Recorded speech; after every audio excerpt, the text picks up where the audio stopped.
আনমনে হেঁটে চলেছি রেল লাইনের উপর দিয়ে, আর দু চোখ বেয়ে অশ্রু ফোঁটা টপ টপ করে গাল বেয়ে নেমে চলছে। গন্তব্য রেল স্টেশনের দিকে। চলে যাচ্ছি আমার নিজের শহর ছেড়ে, যেখানে নিজের মানুষের অবহেলার কারণে আমাকে শহর ছেড়ে চলে যেতে হচ্ছে। ট্রেন চলে এসেছে। আমি চোখ মুছে ট্রেনে উঠে পড়লাম। এবার আমি আমার পরিচয়টা দিয়ে নেই। আমি মেহেদী হাসান, অনার্স দ্বিতীয় বর্ষে পড়ি। আমার মা বাবা থাকতেই আমি অনাথ। তাদের থেকে অনেক দূরে চলে যাব, যেন আমার মতো একজন কুলাঙ্গার ছেলে তাদের পরিচয় না দেই। ট্রেন থেকে নেমে পড়লাম। সাইনবোর্ডে তাকিয়ে দেখি এই জায়গার নাম চাঁদপুর। আমি কিছুক্ষণ স্টেশনে এক চেয়ারে বসে বসে মা বাবা আর ছোট ভাইটার কথা মনে পড়ছে। আর দু চোখ বেয়ে শুধু পানি পড়ছে। শুধু একটা মানুষের জন্য আমাকে আমার মা বাবা নিজের বাড়ি থেকে তাড়িয়ে দিলেন। তবে আমিও ভেবে নিয়েছি কোনো দিন নিজের শহরে যাব না, আর মা বাবাকে আমার এই চেহারা দেখাবো না। আর যে মানুষটার জন্য আমার আজ এই অবস্থা, তাকে আমি কোনো দিন ক্ষমা করব না। আজীবন ঘৃণা করে যাব। এখন একটা থাকার জায়গা করতে, তারপর কলেজে ভর্তি হতে হবে। কিন্তু কে সাহায্য করবে আমাকে? আমি তো কাউকে চিনি না এখানে। এবার স্টেশন থেকে বেরিয়ে শহরের দিকে যাচ্ছি। এভাবে হাঁটতে হাঁটতে কখন যে রাত হয়ে যায় মনে নাই। আমি রাস্তার ল্যাম্প পোস্টের নিচে দাঁড়িয়ে আছি, আর তখনই একটা মেয়ে দৌড়িয়ে এসে আমার পিছনে দাঁড়ালো। তারপর আমি সামনে তাকিয়ে দেখি দুইটা মাতাল লোক মেয়েটাকে তাড়া করেছিল। আমাকে দেখে লোক দুটো চলে গেল। এবার আমি মেয়েটির দিকে তাকালাম। ল্যাম্প পোস্টের আলোয় মেয়েটাকে অনেক সুন্দর লাগছে। আমি বললাম, আপনাকে কেন তাড়া করছিল ওই দুটো লোক? মেয়েটি কেঁদে কেঁদে বলল, আমি আমার এক বান্ধবীর বাসা থেকে আসছিলাম, আর তখনই এই মাতাল লোক দুটি পিছু নেয়, আর তারপরে আপনাদের সাথে দেখা। বুঝলাম। আর কোনো সমস্যা নেই, আপনি এখন যেতে পারেন। লোক দুইটা পালিয়ে গেছে। না, আমার খুব ভয় পাচ্ছে। আমি কোনো দিন রাতে এভাবে একা একা বের হইনি। খুব ভয় পাচ্ছি আমি। আপনি যদি কিছু মনে না করতেন তাহলে আমাকে একটু বাড়ি পর্যন্ত দিয়ে আসবেন। আমি কিছুক্ষণ ভেবে আসলেই মেয়েটি অনেক ভয় পেয়ে আছে, আর তাছাড়া একা একটা মেয়ে, তাই আর কিছু না ভেবে তার সাথে যেতে চাইলাম। আপনার নামটা কি জানতে পারি? মেহেদী হাসান। আপনার নাম কি? আমার নাম রিমি। আমি অনার্স প্রথম বর্ষে পড়ি। বাড়িতে বাবা আর ছোট একটা বোন আছে। আপনার? আমি অনার্স দ্বিতীয় বর্ষে পড়ি, আর আমি এতিম। আমার কেউ নেই। মিথ্যা বললাম, কারণ যারা আমাকে বিনা দোষে বাড়ি থেকে বের করে দিতে পারে, তাই তাদের পরিচয় না না দেওয়াই শ্রেয়। এবার মেয়েটির দিকে তাকিয়ে দেখি মেয়েটি আমার দিকে এক দৃষ্টিতে তাকিয়ে আছে। হয়তো আমার উপর মায়া হচ্ছে। হাঁটতে হাঁটতে রিমিদের বাসায় চলে আসলাম। রিমিরা বেশি বড় লোক না, আবার বেশি গরিব না। মোটামুটি এইরকম শহরে ভালোভাবে চলাফেরা যাবে। আমি রিমিকে বাড়িতে যখনই চলে আসবো তখনই রিমি আমাকে ডাকলো আর বলল, আমাদের এখানে আজকে রাতটা খেয়ে তারপর না হয় চলে যাবেন। অবশ্য আমারও প্রচুর ক্ষুধা পেয়েছে। তাই সেই সকালে ভাতের বদলে বাবার কাছে মার খেয়ে বের হয়েছি। তাই আর মানা করতে পারলাম না। বাসার মধ্যে ঢুকে দেখি সুন্দর একটা বাড়ি, সবকিছু সাজানো গোছানো। তারপর রিমি তার আম্মুকে সবকিছু বলল, আর আমাকে দেখিয়ে দিল। রিমির আম্মু আমার কাছে এসে কাঁদতে কাঁদতে বলল, আমার মেয়েকে বাঁচিয়ে তুমি অনেক বড় সাহায্য করলে বাবা। তোমার প্রতি আমরা সারা জীবন ঋণী হয়ে থাকবো। ছিছি খালাম্মা, কি বলছেন এসব? মা কোনোদিন ছেলের কাছে ঋণী থাকতে পারে? আমি তো আপনার ছেলের মতোই, তাই না? রিমি এসে বলল, আহ মা, সে কখন থেকে ক্ষুধা পেয়েছে, তাড়াতাড়ি খেতে দাও। আমি হাত মুখ ধুয়ে টেবিলে বসে খাবারের জন্য অপেক্ষা করছি। আর তখনই রিমির বাবা আসলো। আমি আবার সব বাবাকে একটু ভয় পাই, তাই সাথে সাথে দাঁড়িয়ে গেলাম। রিমি, কে এই ছেলে? তাকে তো কোনোদিন দেখিনি আমাদের এলাকায়। তারপর রিমি তার বাবাকে সব ঘটনা খুলে বলল। আর তখন রিমির বাবা বলল, তোমার যেহেতু কেউ নাই, তো কি হয়েছে? আমরা তো আছি। রিমির বাবা এরূপ কথা শুনে খুব খুশি হলাম, আর আমরা সবাই মিলে খেতে বসলাম। তখন রিমির বাবা বলল, তোমার যখন থাকার কোনো জায়গা নেই, তাহলে আমাদের এখানে থাকবে, আর সকালে কলেজ করবে, আর বিকাল থেকে রাত পর্যন্ত আমার সাথে আমার ব্যবসায় সাহায্য করবে। আমি রিমির বাবার কথা শুনে খুব খুশি হলাম। যাক, অন্তত থাকার জায়গা আর একটা কাজ তো পেলাম। তারপরে রাতের খাবার খেয়ে রিমি আমাকে একটা রুমে নিয়ে গেল, দুজনে মিলে রুমটা একটু গোছালাম। আসলেই রিমি মেয়েটা অনেক সুন্দর আর অনেক ভালো। তবে রিমি আমার দিকে একটু পর পর আর চোখে তাকাচ্ছে আর মিট মিট করে হাসছে। সকালে উঠে ফ্রেশ হয়ে হালকা নাস্তা করে রিমির সাথে তাদের কলেজে গেলাম। ভর্তির কাজ সব শেষ হলে 3টা ক্লাস করে বাইরে এসে দেখি রিমি আমার জন্য বাইরে দাঁড়িয়ে আছে। কেমন হলো আজকের ক্লাসগুলো? অনেক ভালো, আর কলেজটা অনেক সুন্দর, খুব ভালো লাগছে আমার। তারপর কলেজ থেকে এসে দুপুরের খাবার খেয়ে খালুজানের সাথে তাদের দোকানে গেলাম। খালুর দোকানটা অনেক বড়, তাই আমি খালুর কাজে সাহায্য করলাম। এভাবে চলতে থাকে আমার নতুন জীবন। এখন আমি অনার্স ফাইনাল ইয়ারে, আর রিমি 3য় বর্ষ। রিমির মা বাবা আমাকে অনেক ভালোবাসে, একদম তাদের নিজের ছেলের মতো। আর রিমির ছোট বোনটা তো আমাকে ছাড়া কিছুই বোঝে না, সব সময় ভাইয়া ভাইয়া করে। আমিও তাকে খুব ভালোবাসি। রিমির ছোট বোনের নাম হলো মিনি। তবে রিমির ব্যবহার দেখে আমি খুব অবাক হই। মেয়েটা এত ভালো, আর মাঝে মাঝে রিমির আচরণ দেখে মনে হয় রিমি আমাকে খুব ভালোবাসে। আমার কখন কি লাগবে সব সময় চোখে চোখে রাখবে, কেয়ার করবে, মিষ্টি শাসন করবে। রিমির মিষ্টি শাসন আর কেয়ারগুলো খুব ভালো লাগে। একদিন আমি কলেজে এক মেয়ে বন্ধুর সাথে কথা বলছি আর সামনে গেটের দিকে যাচ্ছি, আর তখনই দেখি সামনে রিমি, কিন্তু তার চোখ দিয়ে অনবরত পানি বের হচ্ছে। আমি আমার বন্ধুর কাছ থেকে বিদায় নিয়ে যেই রিমির কাছে যাব, তখনই ঠাস, রিমি আমাকে অনেক জোরে একটা থাপ্পড় মারলো। থাপ্পড় মেরে রিমি চলে গেল বাসায়, আর আমি মাথা নিচু করে দাঁড়িয়ে আছি। চোখ দিয়ে 2 ফোঁটা নোনা জল বেরিয়ে আসলো। আবার সেই পুরনো কথা মনে করে দিল। 2 বছর আগে ঠিক একইভাবে আমাকে চর মেরেছিল আমার এক খুবই কাছের মানুষ। খুব কষ্ট পেয়েছিলাম তখন। রিমি আমাকে থাপ্পড় মারলো, কিন্তু 2 বছর আগে আমাকে এভাবে থাপ্পড় মেরেছিল, তখন 1000 গুণ কষ্ট পেয়েছিলাম। কলেজের পর আমি আর রিমিদের বাড়ি যাইনি, একটা ট্রেন লাইনে বসেছিলাম। বসে থাকতে থাকতে আজ আর খালুর দোকানে যাওয়া হলো না। রিমি আমাকে থাপ্পড় মেরেছে, এই জন্য আমি কষ্ট পাইনি। রিমি আমাকে থাপ্পড় মেরে আমার পুরনো কথা মনে করিয়ে দিয়েছে, তাই খুব কষ্ট হচ্ছে। তাই বসে আছি আর সিগারেট খাচ্ছি। হঠাৎ করে ফোনটা বেজে উঠলো।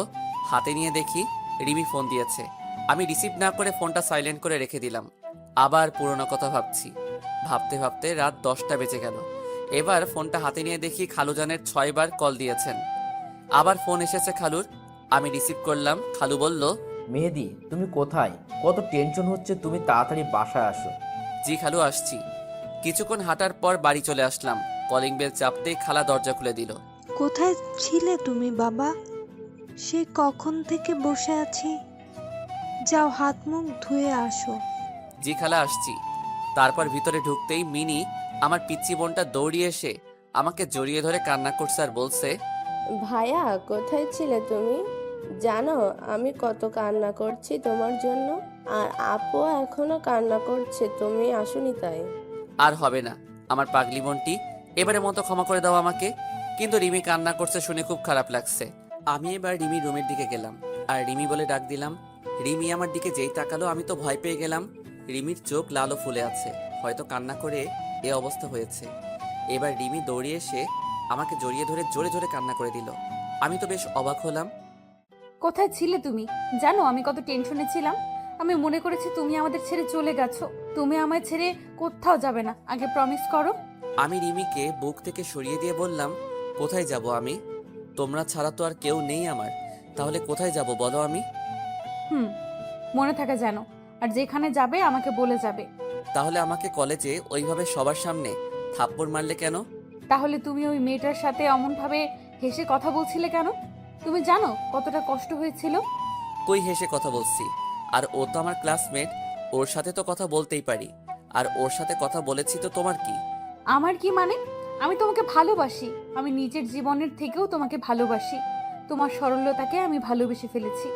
এবার আমি রিমির থেকে এক ঝাটকায় দূরে সরে আসলাম। কি বলছো এসব তুমি? জানো তুমি কি বলছো? আরে হয় না রিমি, আমি একজন এতিম। তোমার বাবা আমাকে আশ্রয় দিয়েছেন, আমি তার সাথে বিশ্বাসঘাতকতা করতে পারবো না। আর তাছাড়া তোমার বাবা জানতে পারলে আমাকে কোনোদিন ক্ষমা করবেন না। আমাকে তুমি ভুলে যাও। রিমি এবার জোরে জোরে কান্না করতে লাগলো আর বলল, আমি বাবাকে সব বুঝিয়ে বলবো। প্লিজ আমাকে ফিরিয়ে দিও না। প্লিজ রিমি, এমন পাগলামি করো না। আর সবাই বাড়িতে আছে, কেউ শুনে ফেলে দিলে আমায় সবাই ভুল বুঝবে রিমি। আমি আর কথা না বাড়িয়ে যেই রিমি রুম থেকে বাইরে আসবো, তখন দেখি রিমির মা দরজার পিছনে দাঁড়িয়ে আছে। হয়তো সব শুনে ফেলে দিছে। আমি রিমির মার দিকে তাকিয়ে দেখি রিমির মা কান্না করছে। হয়তো রিমির চোখে পানি। রিমির মা সহ্য করতে পারেনি। রিমির মার কাছে গিয়ে বললাম, খালাম্মা, রিমির কোনো দোষ নেই, সব দোষ আমার। ওকে কিছু বলবেন না। আর কাল সকালে আমি এই শহর ছেড়ে চলে যাব। শুধু আজকে রাতটুকু থাকতে দিন। খালাম্মা কিছু বলল না, শুধু চোখ দিয়ে পানি পড়ছে। আমি এই বলে নিজের রুমে চলে আসলাম আর রুমের দরজা বন্ধ করে দিলাম আর কান্না করতে লাগলাম। আবার সেই 2 বছর আগে পুরনো কথা মনে পড়ে গেল। সেদিনও ঠিক এভাবে আমাকে একজন জড়িয়ে ধরেছিল আর এই কথাগুলো বলেছিল। তবে সেই কথাটা মিথ্যা কথা আর অভিনয় হতে পারে, এটাই আমার ন্যায্য পাওনা। পুরনো কথা ভাবতে ভাবতে আবার চোখ দিয়ে অনবরত পানি পড়ছে। এভাবেই সারা রাত কাটিয়ে দিলাম। আর এদিকে রিমির মা রাতে ঘটে যাওয়া সব কাহিনী রিমির আব্বুকে বলল। রিমির আব্বু বলল, ছেলেটা বেশ ভালো, খুব সহজ সরল, যেটা বলি সেটাই শুনে, কোনোদিন কথার প্রতিখেলাপ করেনি। আর ছেলেটা ভালো শিক্ষিত, রিমির সাথে ভালো মানাবে। আর মিনিকে একেবারে ছোট বোনের মতো দেখে। তাই ভাবছি কাল সকালে মেহেদির সাথে কথা বলে রিমির সাথে বিয়ের কথাটা সেরে ফেলবো। পরের দিন খুব সকালে উঠে আমি আমার ব্যাগপত্র গুছিয়ে রিমির বাবার জন্য একটা চিঠি লিখে সেটা বিছানার উপর বাড়ি থেকে বেরিয়ে পড়লাম। আবার রেল স্টেশনের দিকে হাঁটতে থাকলাম। আবার কোনো অন্য শহরে চলে যেতে হবে এটা ভেবেই খুব কান্না পাচ্ছে যে রিমি মেয়েটা খুব ভালোবাসে আমায়। আর পাগলি বোনটিকে খুব মিস করব। খালা খালুকে খুব মনে পড়বে। কিন্তু কিছু করার নেই। আমি ট্রেনের জন্য স্টেশনে বসে আছি। ট্রেন আসতে 1 ঘন্টা দেরি হবে। আর এদিকে রিমির মা ঘুম থেকে উঠে রিমির কাছে গিয়ে কাল রাতের কথা সব বলল রিমির কাছে। রিমি তা শুনে প্রায় পাগলের মতো হয়ে গেল খুশিতে, তার মাকে জড়িয়ে ধরল। এবার রিমি দৌড়িয়ে মেহেদি রুমে গেল। আর যখনই দরজায় নক করতে যাবে তখন দেখে দরজা খোলা রয়েছে। রিমি তখন রুমের ভিতর যেয়ে দেখে মেহেদি নেই আর মেহেদির জামা কাপড় ব্যাগ বইপত্র কিছু নেই। তখনই চোখ গেল বিছানার উপর। রিমি চিঠিটা হাতে নিয়ে পড়তে থাকলো। চিঠি পড়া শেষে রিমি চিৎকার দিয়ে আম্মু বলে ডাক দিয়ে বেহুশ হয়ে পড়ে গেল। সাথে মেহেদির রুমে গিয়ে দেখে রিমি বেহুশ হয়ে পড়ে আছে। রিমির মা সাথে সাথে রিমির খাটের উপর তুলল। রিমির বাবা রিমির হাতে একটা কাগজ দেখলো আর কাগজটা খুলে দেখে একটা চিঠি। রিমির বাবা চিঠি পড়তে লাগলো, শ্রদ্ধেয় খালুজান, প্রথমেই সালাম নিবেন। আশা করি আপনি এতক্ষণে সব জেনে গেছেন। এতে রিমির কোনো দোষ নেই খালুজান। তাই আমি এই শহর থেকে চলে যাচ্ছি। আর কোনোদিন হয়তো দেখা হবে না। তাই এই এতিম ছেলেটাকে ক্ষমা করে দিবেন আর নিজের শরীরের দিকে একটু খেয়াল রাখবেন। এতিম ছেলে। রিমির বাবা চিঠিটা পড়া মাত্র প্রথমে বাস স্ট্যান্ডে গেল খুঁজতে, কিন্তু পেল না। তারপর রেল স্টেশনের দিকে গেল আর তখন দেখলো মেহেদি একটা বেঞ্চের উপরে মাথা নিচু করে বসে আছে। রিমির বাবা মেহেদির কাছে গিয়ে মাথায় হাত বুলালো। আর তখনই মেহেদি উপরে তাকিয়ে দেখে খালুজান। খালু, আপনি এখানে? আমার ছেলেটাকে নিয়ে নিতে এসেছি। কিছুই তো বুঝলাম না। কাল রাতে রিমির মা সব বলেছে আমায়। আর তখন ভাবলাম আমার মেয়ের জন্য এর থেকে ভালো ছেলে কেউ নেই। তাই আমার মেয়ের জামাইকে নিতে এলাম। কিন্তু খালু, আমি একজন এতিম। আর চুপ, আর কোনোদিন নিজেকে এতিম বলবে না। আমরা কেউ না তোমার। তারপর আমি খালুকে জড়িয়ে ধরলাম। তারপর আমি আর খালু বাড়ি চলে আসলাম। এসে দেখি 2 মহারানী আমার উপর রাগ করে আমার সাথে কথা বলছে না। আমি প্রথমে মিনির কাছে গেলাম, তারপর আমার বোনটিকে কোলে তুলে নিলাম। আর যেই 2 গালে 2টা পাপ্পি দিয়েছি আর অমনি হেসে দিল। যাক বাবা, ছোটটার তো রাগ ভাঙাতে পারলাম, এখন বড়টাকে দেখতে হবে। আমি রিমির রুমে গেলাম, যে দেখি রিমির চোখ লাল হয়ে আছে। বুঝতে পারলাম খুব কান্না করছে। আমি চলে যাওয়ার পর আমি এবার রিমির সামনে গিয়ে বললাম, সরি রিমি, আর কোনোদিন তোমায় ছেড়ে যাব না। দেখলাম রিমির কোনো পাত্তাই নেই, তাই রিমির হাত ধরে সোজা আমার বুকে টেনে নিলাম। রিমি ছাড়ানোর চেষ্টা করছে, বাট পারছে না। প্লিজ রিমি, আমায় তুমি ক্ষমা করে দাও, কথা দিচ্ছি আর কোনোদিন তোমায় ছেড়ে যাব না। না, তোমার কোনো ক্ষমা নেই। আর আমি আপনাকে ভালোবাসি না। সত্যি ভালোবাসো না? না। তাহলে আর কি করা, আবার চলে যাই, আর কোনোদিন আসবো না। এই কথা বলে যেই আসতে যাব আর তখনই রিমি আমাকে শক্ত করে জড়িয়ে ধরলো। আমি তোমাকে কোনো দিন যেতে দেব না। তোমাকে শক্ত করে জড়িয়ে ধরে রাখবো। আমিও পাগলিটাকে শক্ত করে জড়িয়ে ধরলাম। হঠাৎ করে রিমির ছোট বোন মিনি চলে আসলো। কি ভাইয়া, বউকে পেয়ে কি নিজের বোনকেই ভুলে গেলে? আরে আমার পিচ্চি বড়িটা, তোমাকে আমি ভুলে যেতে পারি? তুই আমার কলিজার ছোট পিচ্চি বোন। এই বলে মিনিকে কোলে তুলে নিলাম। আর সেই সময় 2 বোন আমার 2 গালে একটা করে পাপ্পি দিল। তারপরে দুজনকে জড়িয়ে ধরলাম। সবাই মিলে রাতে খাবার খাচ্ছি, তখন রিমির বাবা বলল, আগামী পরশুদিন তোমাদের বিয়ে, তোমাদের কোনো আপত্তি আছে? রিমি দেখলাম লজ্জায় মাথা নিচু করে বসে আছে। আমি বললাম, না খালু, আমার কোনো আপত্তি নেই। তারপর আমরা খাবার খেয়ে যে যার রুমে গিয়ে শুয়ে পড়লাম। কিছুক্ষণ পর আমার রুমের দরজা খোলার আওয়াজ পেলাম। তাকিয়ে দেখি রিমি আমার রুমে আসছে। রিমি, তুমি এখানে এই রাতে কি করছো এখানে? কেউ দেখে ফেললে কি বলবে সবাই? কেউ দেখবে না, আর আমি আমার হবু স্বামীর রুমে আসছি, তাতে কার কি আসে যায়? কিন্তু আমাদের এখনো বিয়ে হয়নি তো। তুমি যাও, এখন কেউ দেখলে খারাপ ভাববে। না, আমি যাব না। যদি তুমি আজকের মতো কাল সকালেও যদি তুমি চলে যাও, তাহলে আমি আজ রাতে তোমার সাথে থাকবো। কি কি বলছো তুমি? তোমার মাথা ঠিক আছে? বিয়ের আগে একটা ছেলে আর একটা মেয়ে একসাথে ঘুমাবে, আর আমি কোথাও যাব না তোমাকে ছেড়ে। তা আমি শুনবো না। আমি আজ এখানেই তোমার সাথে ঘুমাবো, আর কেউ যদি আমাকে রাখতে না চায় তাহলে আমি সারা রাত বসে বসে কান্না করব। আচ্ছা ঠিক আছে, তুমি বিছানায় ঘুমাও, আমি নিচে শুয়ে পড়ছি। না, তুমি আমার সাথে বিছানায় ঘুমাবে। এই চিল্লাচ্ছ কেন? কেউ শুনে ফেলবে। তুমি বিছানায় না আসলে আমি আরো চিল্লাবো। আচ্ছা ঠিক আছে, বিছানায় ঘুমাবো। এবার আমি বিছানায় গিয়ে খাটের এক পাশে শুয়ে পড়লাম, আর রিমি আমার এক পাশে শুয়ে পড়লো। শুয়ে শুয়ে দুজন গল্প করছি, আর তখনই রিমি আমাকে জড়িয়ে ধরলো। আমিও রিমিকে জড়িয়ে ধরলাম। তারপর রিমি মুখ উঠিয়ে আমার দিকে এক দৃষ্টিতে তাকিয়ে আছে, আর আস্তে আস্তে রিমি আমার এত কাছে চলে আসলো, রিমির নিঃশ্বাসের শব্দ শোনা যাচ্ছে, আর গরম নিঃশ্বাস আমার মুখে আশ্রিয়ে পড়ছে। তারপর রিমি আমার ঠোঁটে ঠোঁট রাখলো। সে কি অনুভূতি, আপনারা না করলে কেউ বুঝতে পারবেন না। এভাবে প্রায় 8 মিনিট কিস করার পর রিমি আমাকে ছেড়ে দিল। দুজনে তখন প্রায় পাগলের মতো হাঁপাচ্ছি। তারপর রিমি আমার বুকে মাথা রাখলো আর বলল, কখনো আমাকে ছেড়ে চলে যাবে না তো? না পাগলি, আমি তোমাকে ছেড়ে কখনো যাব না। তাই বলে রিমি শক্ত করে বুকের সাথে জড়িয়ে ধরলাম। রিমিও আমাকে শক্ত করে জড়িয়ে ধরলো। তারপর রিমির কপালে একটা ভালোবাসার পরশ এঁকে দিলাম, আর ঘুমিয়ে পড়লাম। সকালে উঠে দেখি রিমি এখনো ঘুমিয়ে আছে। কি অপূর্ব লাগছে রিমিকে। চুলগুলো এলোমেলোভাবে মুখের উপর রয়েছে। আমি রিমির মাথায় আর একটা ভালোবাসা এঁকে দিলাম, আর তখনই রিমি উঠে পড়ল। রিমি উঠে আমার গালে একটা কিস করে উঠে ফ্রেশ হয়ে সকালে নাস্তা করে দুজনে একসাথে কলেজে গেলাম। আজ আমাদের বিয়ে হয়ে গেল। বেশি একটা আয়োজন করা হয়নি, ভালোভাবে আমাদের বিয়েটা সম্পূর্ণ হয়ে গেল। রিমি এখন বাসর ঘরে অপেক্ষা করছে, আর আমি ছাদের উপর বসে বসে পুরনো কথা ভাবছি, আর দু চোখ বেয়ে অঝোর ধারায় পানি পড়ছে। হঠাৎ করে কারো হাত আমার কাঁধের উপর অনুভব করলাম। তাড়াতাড়ি করে চোখের পানি মুছে ফেলে পিছনে ঘুরে দেখি রিমি দাঁড়িয়ে আছে বিয়ের সাজে। রিমি, তুমি এখানে কেন আসলে? আমি এক্ষুনি নিচে নামছিলাম। তুমি কান্না করছো কেন? কোনো অন্যায় করেছি আমরা বা আমি? এই পাগলি, তুমি অন্যায় করবে কেন? তোমায় তো আমি খুব ভালোবাসি। তাহলে কান্না করছো কেন? আসলে আমার মা বাবার কথা খুব মনে পড়ছে, তাই একটু কান্না পাচ্ছিল। কান্না করি আর কি হবে, চলো নিচে চলো। চলো। না, আমি যাব না। কেন যাবে না? আমাকে কোলে নিতে হবে। রিমিকে কোলে নিয়ে নিচে চলে আসলাম। তারপর বাসর ঘরে ঢুকে রিমি আমার বুকে মাথা রেখে শুয়ে পড়ল। আমিও রিমিকে জড়িয়ে ধরে শুয়ে পড়লাম। এভাবে চলছিল আমাদের সংসার জীবন। খুব সুখে জীবন যাপন করছিলাম। বিয়ের 7 মাস পর এখন রিমিদের ব্যবসা এখন পুরোপুরি আমি দেখাশোনা করি। একদিন হঠাৎ করে কেউ পিছন থেকে মেহেদি বলে ডাক দিল। আমি পিছনের দিকে তাকিয়ে আমি বিরাট বড় শক খেলাম। মনে হলো আমি নিজেকে হারিয়ে ফেলেছি। পিছনে তাকাতেই মেয়েটা আমাকে শক্ত করে জড়িয়ে ধরে হাউমাউ করে কান্না করতে থাকলো। হ্যাঁ, এই মেয়েটির নাম হলো অনিকা। তুমি কোথায় ছিলে এতদিন? তুমি জানো তোমাকে আমি পাগলের মতো খুঁজেছি, কিন্তু তোমাকে কোথাও পাইনি। তুমি চলে যাবার পর আমি তোমার জন্য প্রতি রাতে কান্না করেছি। আমার একটা ফুলের জন্য তুমি আমাকে এত বড় শাস্তি দেবে?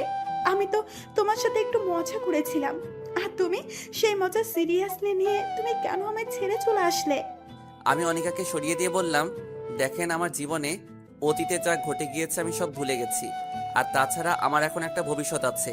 আমি এখন বিবাহিত। অনিকা আমার কাছ থেকে এই কথা মনে হয় আশা করেনি, তাই অনিকা আমার দিকে অবাক চোখে তাকিয়ে আছে, আর দু চোখ বেয়ে পানি পড়ছে।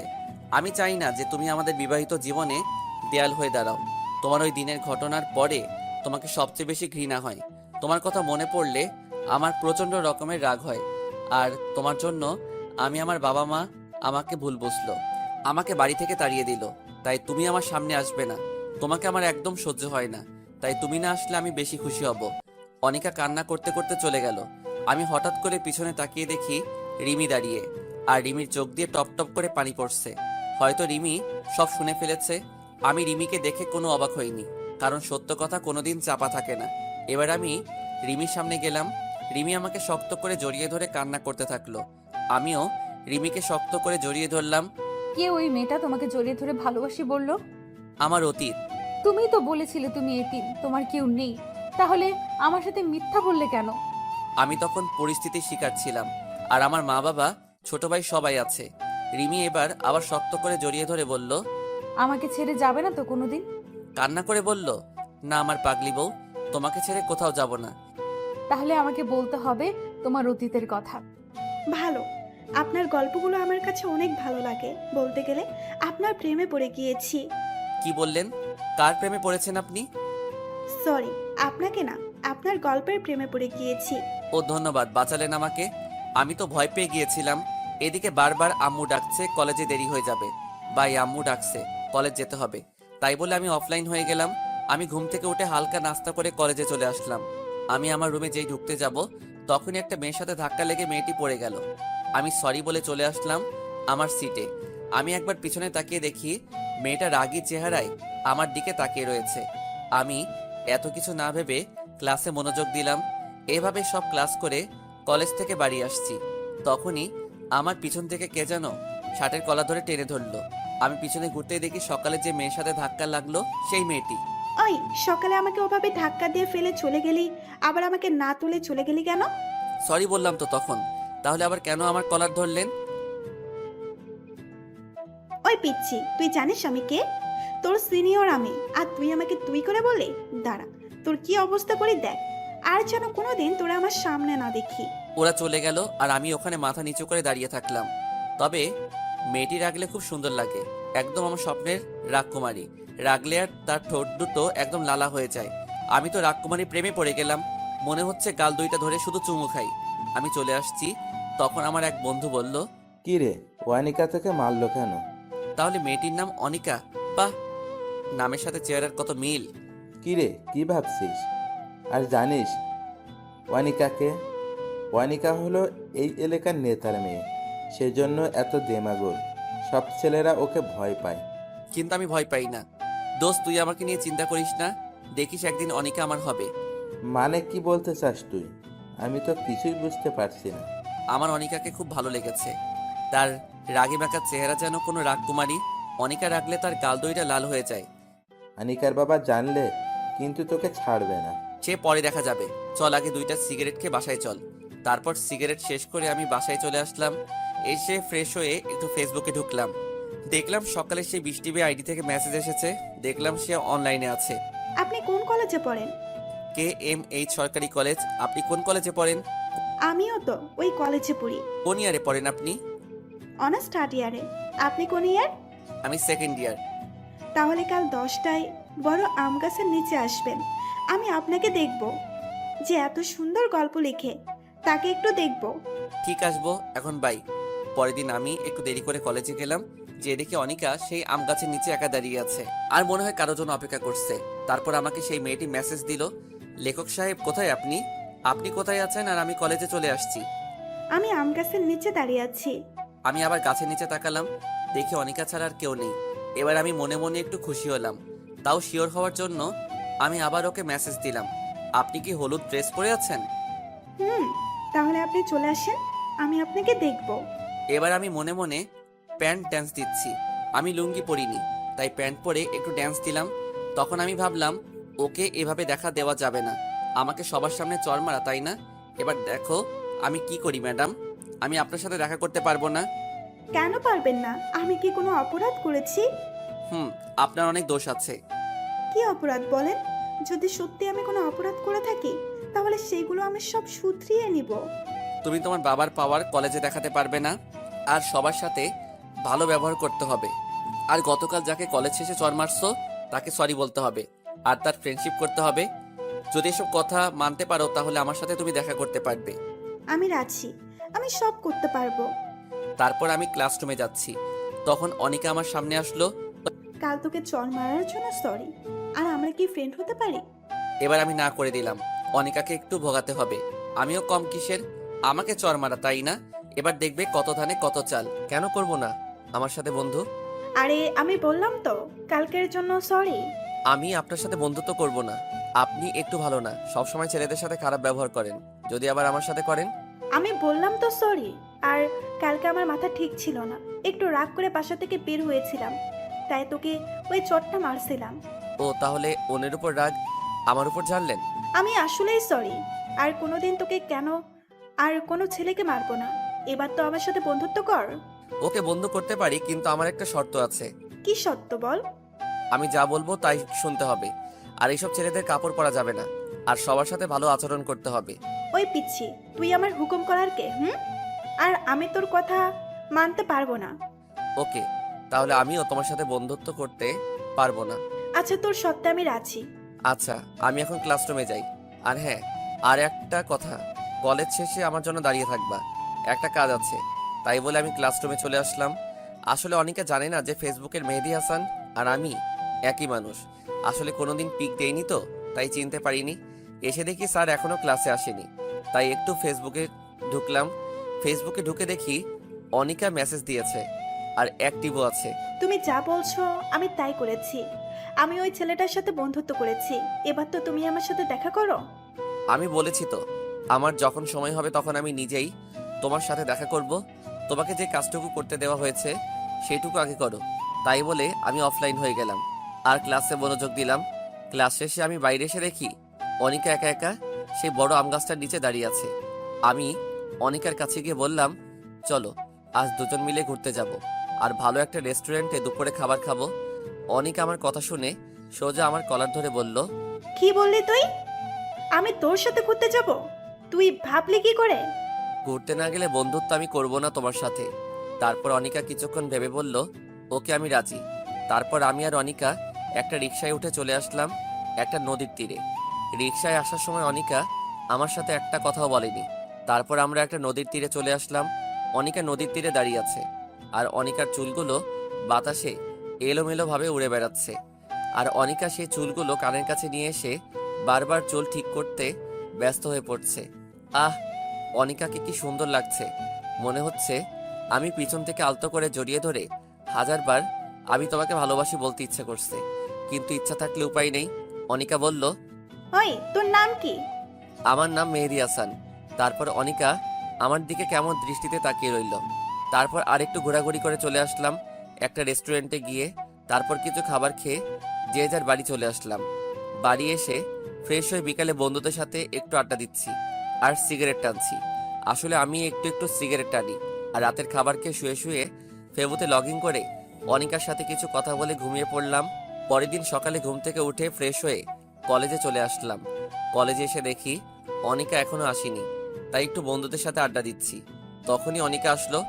অনিকাকে আজকাল ড্রেস পরে অনেক সুন্দর লাগছে, মনে হচ্ছে আমার স্বপ্নের রাজকুমারী। তারপরে অনিকা তার বান্ধবীদের কাছে গেল আর মোবাইলের দিকে তাকিয়ে আছে। মনে হয় ফেবুতে অ্যাক্টিভ আছে, তাই আমিও ফেবুতে লগ ইন করলাম আর মেসেজ দিলাম, আজ তোমাকে অনেক সুন্দর লাগছে। এমনভাবে কলেজে আসলে তো আমি তোমার প্রেমে পড়ে যাব। আর তুমি চোখে কাজল দাওনি কেন? এর পরের বার যেন দুই চোখে কাজল পড়তে ভুল না হয়। এবার দেখি অনিকা আশেপাশে হয়রানি হয়ে আমাকে খুঁজছে, কিন্তু পাচ্ছে না। তখন আবার অনিকা মেসেজ দিল, কোথায় তুমি? প্লিজ একবার আমার সামনে আসো, তোমাকে দেখতে খুব ইচ্ছে করছে। আমাকে খুঁজে লাভ নেই, আর আমি সময় হলে তোমাকে দেখা দেব। এই বলে আমি অফলাইন হয়ে গেলাম আর আমি অনিকার সামনে গেলাম। আমি যাওয়াতে অনিকা কিছুটা বিরক্ত হলো মনে হলো। তারপর কিছু কথা বলে আমি চলে আসলাম আমার ক্লাসরুমে। ক্লাস 3টে শেষ হওয়ার পর স্যার একটু আসতে লেট হচ্ছে বলে আমরা সবাই বসে আড্ডা দিচ্ছি। তখন দেখি অনিকা আর তার বেশ কয়েকটা বান্ধবী আসলো আমাদের রুমে। আর সবার উদ্দেশ্য বলল, এখানে মেহেদী হাসান বলে কেউ আছে? সবাই বলল, না চিনি না। আসলে আমার কলেজে অন্য নাম দেয়া আছে, তাই সবাই সেই নামেই চেনে। আর মেহেদী হাসান এই নামটি আমার কয়েকটা বন্ধু ছাড়া কেউ জানে না। তারপর অনিকা মোবাইলটা বের করে আমার আইডিটা বের করে বলল, এই আইডিটা কে চিনো? এই আইডিটা মেহেদী হাসানের। আর মেহেদী হাসান আমাদের কলেজে পড়ে, কেউ জানতে পারলে আমাকে জানাবে। আর তখনই আমাদের ক্লাসে সেরা সুন্দরী বলল, এই মেহেদী হাসান আমাদের কলেজে পড়ে? আমি তো ভাবতেই পারছি না। আমি মেহেদী হাসানের বিরাট বড় একটা ফ্যান। মেহেদীর সব গল্প আমি পড়ি। মেহেদীকে যদি কখনো কেউ খুঁজে পান তাহলে আমাকে একটু জানাবেন প্লিজ। আপু প্লিজ। আমি তো অবাক। আজ আমি যদি আমার প্রোফাইলে যদি আমার নিজের পিক দিতাম তাহলে অন্তত আজ সিঙ্গেল থাকতে হতো না। এখন নিজের কপালে নিজেই চড় মারতে ইচ্ছে করছে। তারপর কলেজ শেষে আমি বাড়ি এসে ফ্রেশ হয়ে দুপুরের খাবার খেয়ে একটা ঘুম দিয়ে বিকালে বন্ধুদের সাথে আড্ডা দিতে গেলাম। আড্ডা দিয়ে এসে রাতের খাবার খেয়ে রুমে গিয়ে ফেবুতে লগ ইন করলাম। তখন দেখি অনিকা অ্যাক্টিভ রয়েছে। আমি অনিকাকে মেসেজ দিলাম, তুমি আমাকে ওভাবে প্রতিটা ক্লাসে খুঁজছিলে কেন? তুমি ভালো করে জানো আমাকে তুমি পাবে না। তোমাকে দেখতে খুব ইচ্ছে করছিল, তাই নিজেকে আর সামলাতে পারিনি। আর যেন কোনোদিন তোমাকে এভাবে আমাকে খুঁজতে না দেখি। আমার সময় হলে আমি নিজেই তোমার সাথে দেখা করে নেব। আর কিছু না বলে চ্যাট অফ করে ঘুমিয়ে পড়লাম। এভাবে আমার আর অনিকার মেসেঞ্জারে নিয়মিত কথা হয়। অনিকা আমাকে অনেক কেয়ার করে, অনেক শাসন করে। অনিকা মনে হয় আমাকে ভালোবাসে। অনিকার কথাতে অনেক বুঝতে পারি যে অনিকা আমাকে ভালোবাসে। আর এদিকে অনিকার সাথে আমার ভালোই বন্ধুত্ব তৈরি হয়েছে। আমাকে দেখে আর বিরক্ত হয় না। আজ কলেজ শেষে বিকালে বন্ধুদের সাথে আড্ডা দিতে গেছি। আর আমার এক বন্ধুর সাথে কোনো একটা বিষয় নিয়ে অনেক কথা কাটাকাটি হয়। তাই আমি রাগ করে বাড়ি চলে আসলাম। এসে কিছুই ভালো লাগছে না, তাই ঘুমিয়ে পড়লাম। আজ আর অনিকার সাথে কথা হলো না। এভাবে 2 দিন আমি কলেজে যাইনি আর ফেবুতে লগ ইন করিনি। আজ 2 দিন পর আমি কলেজে যাচ্ছি। কলেজের গেট দিয়ে ঢুকতে যাব তখনই দেখি অনিকা গেটের কাছে দাঁড়িয়ে আছে। আমি অনিকার চোখের দিকে তাকিয়ে রীতিমতো ভয় পেয়ে গেছি। চোখ দুটো লাল আর ফুলে আছে, মনে হয় 2 দিন ধরে শুধু কান্না করছে। অনিকা, তোমার কি হয়েছে? তোমার চোখ ফুলে আছে কেন? তারপর অনিকা সোজা আমার কলার ধরে টানতে টানতে 5তলা একটা বিল্ডিংয়ে নিয়ে যায়। এখানে সাধারণত কেউ আসে না, আর কোনো ক্লাসও হয় না। কি ব্যাপার, তুমি আমাকে এখানে নিয়ে আসলে কেন? তুই ভেবেছিস কি, হ্যাঁ? তোকে আমি খুঁজে পাবো না?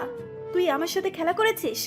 তুই আমাকে ইমোশনাল করেছিস, আমাকে ব্ল্যাকমেল করে আমাকে কান্না আর কষ্ট দুটাই করিয়েছিস। কি বলছো তুমি? আমি তো কিছুই বুঝতে পারছি না। আর তুমি কান্না করছো কেন? ওই, আমি কি বলছি? মানে তুই কিছুই বুঝতে পারিস না? তোকে আমি ভালোবাসি, তুই বুঝিস না? তোকে এত কেয়ার করি, এত শাসন করি, কি জন্য করি তুই জানিস না? আর এসব করে কাদের? যারা নিজের জীবনের থেকেও তাদের কাছে প্রিয়, তাদের কেয়ার করে। তুই কেন বুঝিস না? আমি তোকে অনেক ভালোবাসি। আমিও তোকে অনেক ভালোবাসি রে পাগলি। সেই জন্যই তো তোর সাথে বেশি কথা বলতাম। এবার অনিকা দৌড়িয়ে এসে আমাকে শক্ত করে জড়িয়ে ধরলো। আমিও আমার পাগড়িটাকে শক্ত করে জড়িয়ে ধরলাম। তুমি আমার সাথে কেন এমন করলে? তুমি কেন সেদিন আমার সামনে আসোনি বলো? আমি এমন করেছি কারণ সেদিন তুমি আমাকে সবার সামনে চড় মেরেছিলে, আর তোমার অহংকার ভেঙে ফেলার জন্য। I love you Babu. I love you two বাবু। এভাবে কিছুক্ষণ থাকার পরে দেখি অনিকার বাবা, অনিকার বড় ভাই আর আমার সেই বন্ধু চলে আসছে। আমি সাথে সাথে অনিকাকে ছেড়ে দিলাম। আর অনিকার বাবা বড় একটা নেতা। এবার অনিকার ভাই আরও কিছু লোকজন আমাকে মাটিতে লাথি মারতে লাগলো। আর অনিকার বাবা অনিকাকে টানতে টানতে নিয়ে গেল। আর এদিকে মার খাওয়ার জন্য আমার নাক মুখ দিয়ে অনেক রক্ত পড়তে লাগলো। তবু তারা একভাবে মেরেই যাচ্ছে। কখন যে বেহুশ হয়ে গিয়েছি মার খেতে খেতে। আমি বেহুশ হয়ে যাওয়ার পরেও মনে হয় আমাকে অনেক মেরেছে। তারপর আমার যখন জ্ঞান ফিরল তখন আমি নিজেকে প্রিন্সিপালের অফিসে আবিষ্কার করলাম। আস্তে আস্তে যখন চোখ খুললাম তখন সামনে দেখি অনিকা, অনিকার আব্বু আর তার বড় ভাই আছে। আর এদিকে দেখি আমার আব্বু আর আমার আম্মু রয়েছে। আম্মু আমাকে চোখ খুলতে দেখে একভাবে কান্না করেই যাচ্ছে। খুব কষ্ট হচ্ছে উঠতে, শরীরে খুব ব্যথা, কোনোভাবেই উঠতে পারছি না। তখন আমার মা আমাকে সাহায্য করতে আসছিল, তখন বাবা মা আটকিয়ে দিল। আব্বু মনে হয় আমার উপর অনেক রাগ করে আছেন। এবার আমি অনিকার দিকে তাকালাম, দেখি অনিকা চুপ করে মাথা নিচু করে দাঁড়িয়ে আছে আর চোখ দুইটা লাল ও ফুলে আছে। এবার অনিকার বাবা বলা শুরু করলো, দেখুন প্রিন্সিপাল সাহেব, আমি আপনাকে অনেক সম্মান করি, সেহেতু আপনার উপর কোনো কথা বলবো না। আমি এই ছেলে আমার মেয়েকে গত 6 মাস ডিস্টার্ব করছে আর বারবার প্রেমের প্রস্তাব দিয়েছে। আমার মেয়ে যখন তার কথায় রাজি হয়নি তখন সে আমার মেয়েকে একা ডেকে নিয়ে গিয়ে ধস্তাধস্তি করার চেষ্টা করে। এখন আপনি যা মনে করেন তাই বিচার করুন। চাইলে আমার মেয়ে আনিকাকে প্রশ্ন করতে পারেন। আমার কথা বলার কোনো শক্তি নেই, খুব পানি তৃষ্ণা পেয়েছে, গলা একদম শুকিয়ে গেছে, কোনো কথা বলতে পারলাম না। এবার আমাদের প্রিন্সিপাল অনিকাকে প্রশ্ন করলো, অনিকা মামনি, তোমার বাবা যা বললো সব কি সত্যি কথা? মাথা নিচু করে চুপ করে আছে। তুমি ভয় পাচ্ছ মামনি? এখানে ভয় পাওয়ার কি আছে? তুমি নির্ভয়ে বলো মামনি, কেউ তোমাকে কিছু বলবে না। আমি নিশ্চিত ছিলাম যে অনিকা আমাকে ভালোবাসে, সে মিথ্যা বলবে না। কিন্তু অনিকা আমার ভালোবাসাকে অপমান করলো, আমার বিশ্বাসকে মাটি চাপা দিল, আমাকে মিথ্যা অপবাদে ফাঁসিয়ে দিল, যা আমি কোনোদিন অনিকার কাছ থেকে আশা করিনি। হ্যাঁ স্যার, ওই ছোট লোকের বাচ্চা আমাকে প্রতিদিন ডিস্টার্ব করতো। আমি প্রতিদিন মানা করার পরেও আমাকে প্রতিদিন ডিস্টার্ব করতো। আজ আমি ওকে চর মারতে গিয়েছি, তখন আমাকে টানতে টানতে 5 তলায় নিয়ে গিয়ে আমাকে হু হু হু করে কেঁদে দিল, চিৎকার করে বলল। আমি অনিকার কথা শুনে আমার মাথায় আকাশ ভেঙে পড়ল। আমি এক দৃষ্টিতে অনিকার দিকে তাকিয়ে আছি। অনিকা আমাকে এভাবে মিথ্যা অপবাদ দেবে আমি কখনো স্বপ্নেও ভাবতে পারিনি। অনিকার কথা শুনে আমার ভীষণ কষ্ট হচ্ছে। আমার বুকের মধ্যে অজানা একটা ব্যথা উঠল। মেহেদি, তোমার থেকে আমি এরকম আশা করিনি। তোমাকে এখন এই কলেজ ছেড়ে চলে যেতে হবে, তাও আবার বিনা নোটিশে। আমি স্যারের কথা খুব বেশি একটা কষ্ট পাইনি, যতটুকু কষ্ট অনিকার আচরণে পেয়েছি। আমার বাবা মা কোনো কথা বলেনি, মাথা নিচু করে দাঁড়িয়ে আছে, আর আমার মা কান্না করেই যাচ্ছে। বাবা মা আমাকে রেখে তারা বাড়ি চলে আসলো, আর অনিকাকে তার বাবা আর ভাই নিয়ে গেল। অনিকা আমার দিকে অবাক দৃষ্টিতে তাকিয়ে আছে, কিন্তু তার এইভাবে তাকানো দেখে অনিকার প্রতি আমার প্রচণ্ড ঘৃণা হতে লাগলো। হ্যাঁ, এই মেয়েকে আমি সবচেয়ে বেশি ঘৃণা করি। সে আমাকে এভাবে ঠকাতে পারলো, কিভাবে পারলো এই কাজটা অনিকা? আমি আবার কান্না শুরু করে দিলাম। তখন আমার বেস্ট ফ্রেন্ড এসে আমাকে ধরে উঠালো, কিন্তু আমার উঠার শক্তিটুকু নেই, প্রচণ্ড কষ্ট হচ্ছে উঠতে। তারপর রাজু আর আমার আর একটা বন্ধু আমার বাড়ি নিয়ে এলো। বাড়ি আসতেই বাবার হুঙ্কার শুনতে পেলাম। এই জানোয়ারটাকে কেন নিয়ে এসেছিস? এই হারামের বাচ্চাটার কোনো জায়গা নেই আমার বাড়িতে। আজ তোর জন্য আমার মান সম্মান শেষ করে দিয়েছিস। তোর জন্য এই প্রথম আমার মাথা নিচু হয়েছে। তোকে আমার ছেলে হিসেবে পরিচয় দিতে ঘৃণা হচ্ছে। তোর এই বাড়ির কোনো জায়গা নেই, তুই বেরিয়ে যা আমার বাড়ি থেকে। আজ থেকে আমার কোনো ছেলে নেই, তুই বেরিয়ে যা আমার বাড়ি থেকে। মা কয়েকবার বাবাকে বোঝানোর চেষ্টা করছে, কিন্তু লাভ হলো না। আমার মাকে শেষবারের মতো কথা বলতে দিল না। আমি কান্না করতে করতে চলে আসলাম বন্ধুদের সাথে বন্ধুর বাড়ি। আমি যদি সুস্থ থাকতাম তাহলে আমার বাবাও মনে হয় মারতো, কিন্তু আমার এই অবস্থা দেখে হয়তো আমাকে আর মারিনি। আজ থেকে আমি এতিম হয়ে গেলাম, কেউ নেই আমার এই পৃথিবীতে। সবাই আমাকে ভুল বুঝে অবহেলা করলো। সবকিছু মেনে নেওয়া যায়, কিন্তু আপনজনের অবহেলা মেনে নেওয়া যায় না। প্রচণ্ড কষ্ট হচ্ছে আমার, এক পা হাঁটার শক্তি নেই আমার। সব বন্ধুরা আমাকে সাহায্য করে। আমার বন্ধু রাজু তার বাসায় নিয়ে আসলো। রাজু সব জানতো আমার আর অনিকার ব্যাপারে। আমি কিছুদিন রাজুদের বাসায় থেকে সুস্থ হয়ে নিলাম। আমার প্রতি রাতে প্রচণ্ড কান্না পেত, সেই কান্না দেখার মতো কেউ নেই। অনিকার প্রতি আমার প্রচণ্ড ঘৃণা জন্মেছে, আর আমার বাবার প্রতি খুব অভিমান সৃষ্টি হলো। আজ 15 দিন পর একটু সুস্থ হলাম, তাই আমি আমার বন্ধু রাজুর সাথে কলেজে গেলাম টিসি নিয়ে আসতে। আমি আস্তে আস্তে গেট দিয়ে ঢুকলাম। সবাই কেমন করে যেন আমার দিকে তাকিয়ে আছে। একটু সামনে যেতে দেখি অনিকা আমার সামনে দাঁড়িয়ে আছে। আমার তখন রাগটা চরমে উঠে গেল। আমি রাগটাকে কন্ট্রোল করে পাশ কাটিয়ে চলে আসতে যাব, তখনই অনিকা আমার পিছনে থেকে জড়িয়ে ধরলো। এক ঝাটকে অনিকাকে সরিয়ে দিলাম। মেহেদি, আমার কথাটা শোনো প্লিজ। সেখানে আমার কোনো চুপ, আর একটা কথা বলবে না। তোমায় নিজের থেকেও বেশি ভালোবাসতাম। সেদিন তোমার বলা কথাগুলো শুনে আমি প্রায় মৃত হয়ে গেছি। তোমার জন্য আমার মা বাবা আমাকে ভুল বুঝে বাসা থেকে বের করে দিয়েছে। তোমার জন্য আমার বাবা মার সম্মান নষ্ট হয়েছে। কি চাও তুমি বলো? এই ছোট লোকের বাচ্চাটার মৃত্যু চাও তুমি? ওকে, মরে যাব আমি, তার আগে তুমি তোমার এই চেহারা আমাকে আর দেখাবে না। আর তোমাকে আগে আমি নিজের থেকে ভালোবাসতাম, আর এখন আমি পৃথিবীর সব থেকে বেশি ঘৃণা করি তোমাকে। তোমার ওই মিথ্যা আড়ালে ছলনাময়ী চেহারা আমাকে আর দেখাবে না, আর আমার এই ছোট লোকের বাচ্চার চেহারা তোমাকে আর কোনোদিন দেখাবো না। তাই আমি টিসি নিতে আসছি। আমি অনিকাকে কিছু না বলে প্রিন্সিপালের রুমে চলে আসলাম। তবে অনিকা আমাকে অনেক কিছু বলতে চেয়েছিল, আমি কিছু বলতে দেইনি। কি হবে ওর ছলনাময়ের কথা শুনে? যদি আবার ওর ওপর মায়া বাড়ে? আমি প্রিন্সিপালের রুম থেকে চলে আসলাম। অনিকা আমাকে কয়েকবার আমাকে ডাকলো, আমি না শুনে চলে আসলাম রাজুর বাসায়। দুপুরে খেয়ে ঘুমিয়ে আছি, তখন হঠাৎ করে কেউ আমার শার্টের কলার ধরে টানতে টানতে বাইরে নিয়ে আসলো। আমার নিজের বাবা আমাকে টানতে টানতে বাইরে নিয়ে এসে জোরে 2টা চড় মারলো। তুই আর কত জ্বালাবি? তুই আবার কালকে আনিকাকে ডিস্টার্ব করেছিস, আবার জড়িয়ে ধরেছিস। তোর লজ্জা করে না? এত কিছু হওয়ার পর তুই আবার আনিকার সাথে কথা বলেছিস। তুই আর এই শহরে থাকবি না, তুই এখনই এই শহর থেকে চলে যাবি। তোর মুখ আমি আর কোনোদিন দেখতে চাই না। তুই আজই চলে যাবি। তাই বলে বাবা চলে গেল, আর আমি জায়গায় দাঁড়িয়ে একভাবে কান্না করতে থাকলাম। আর অনিকার উপর আরও বেশি ঘৃণা হতে লাগলো।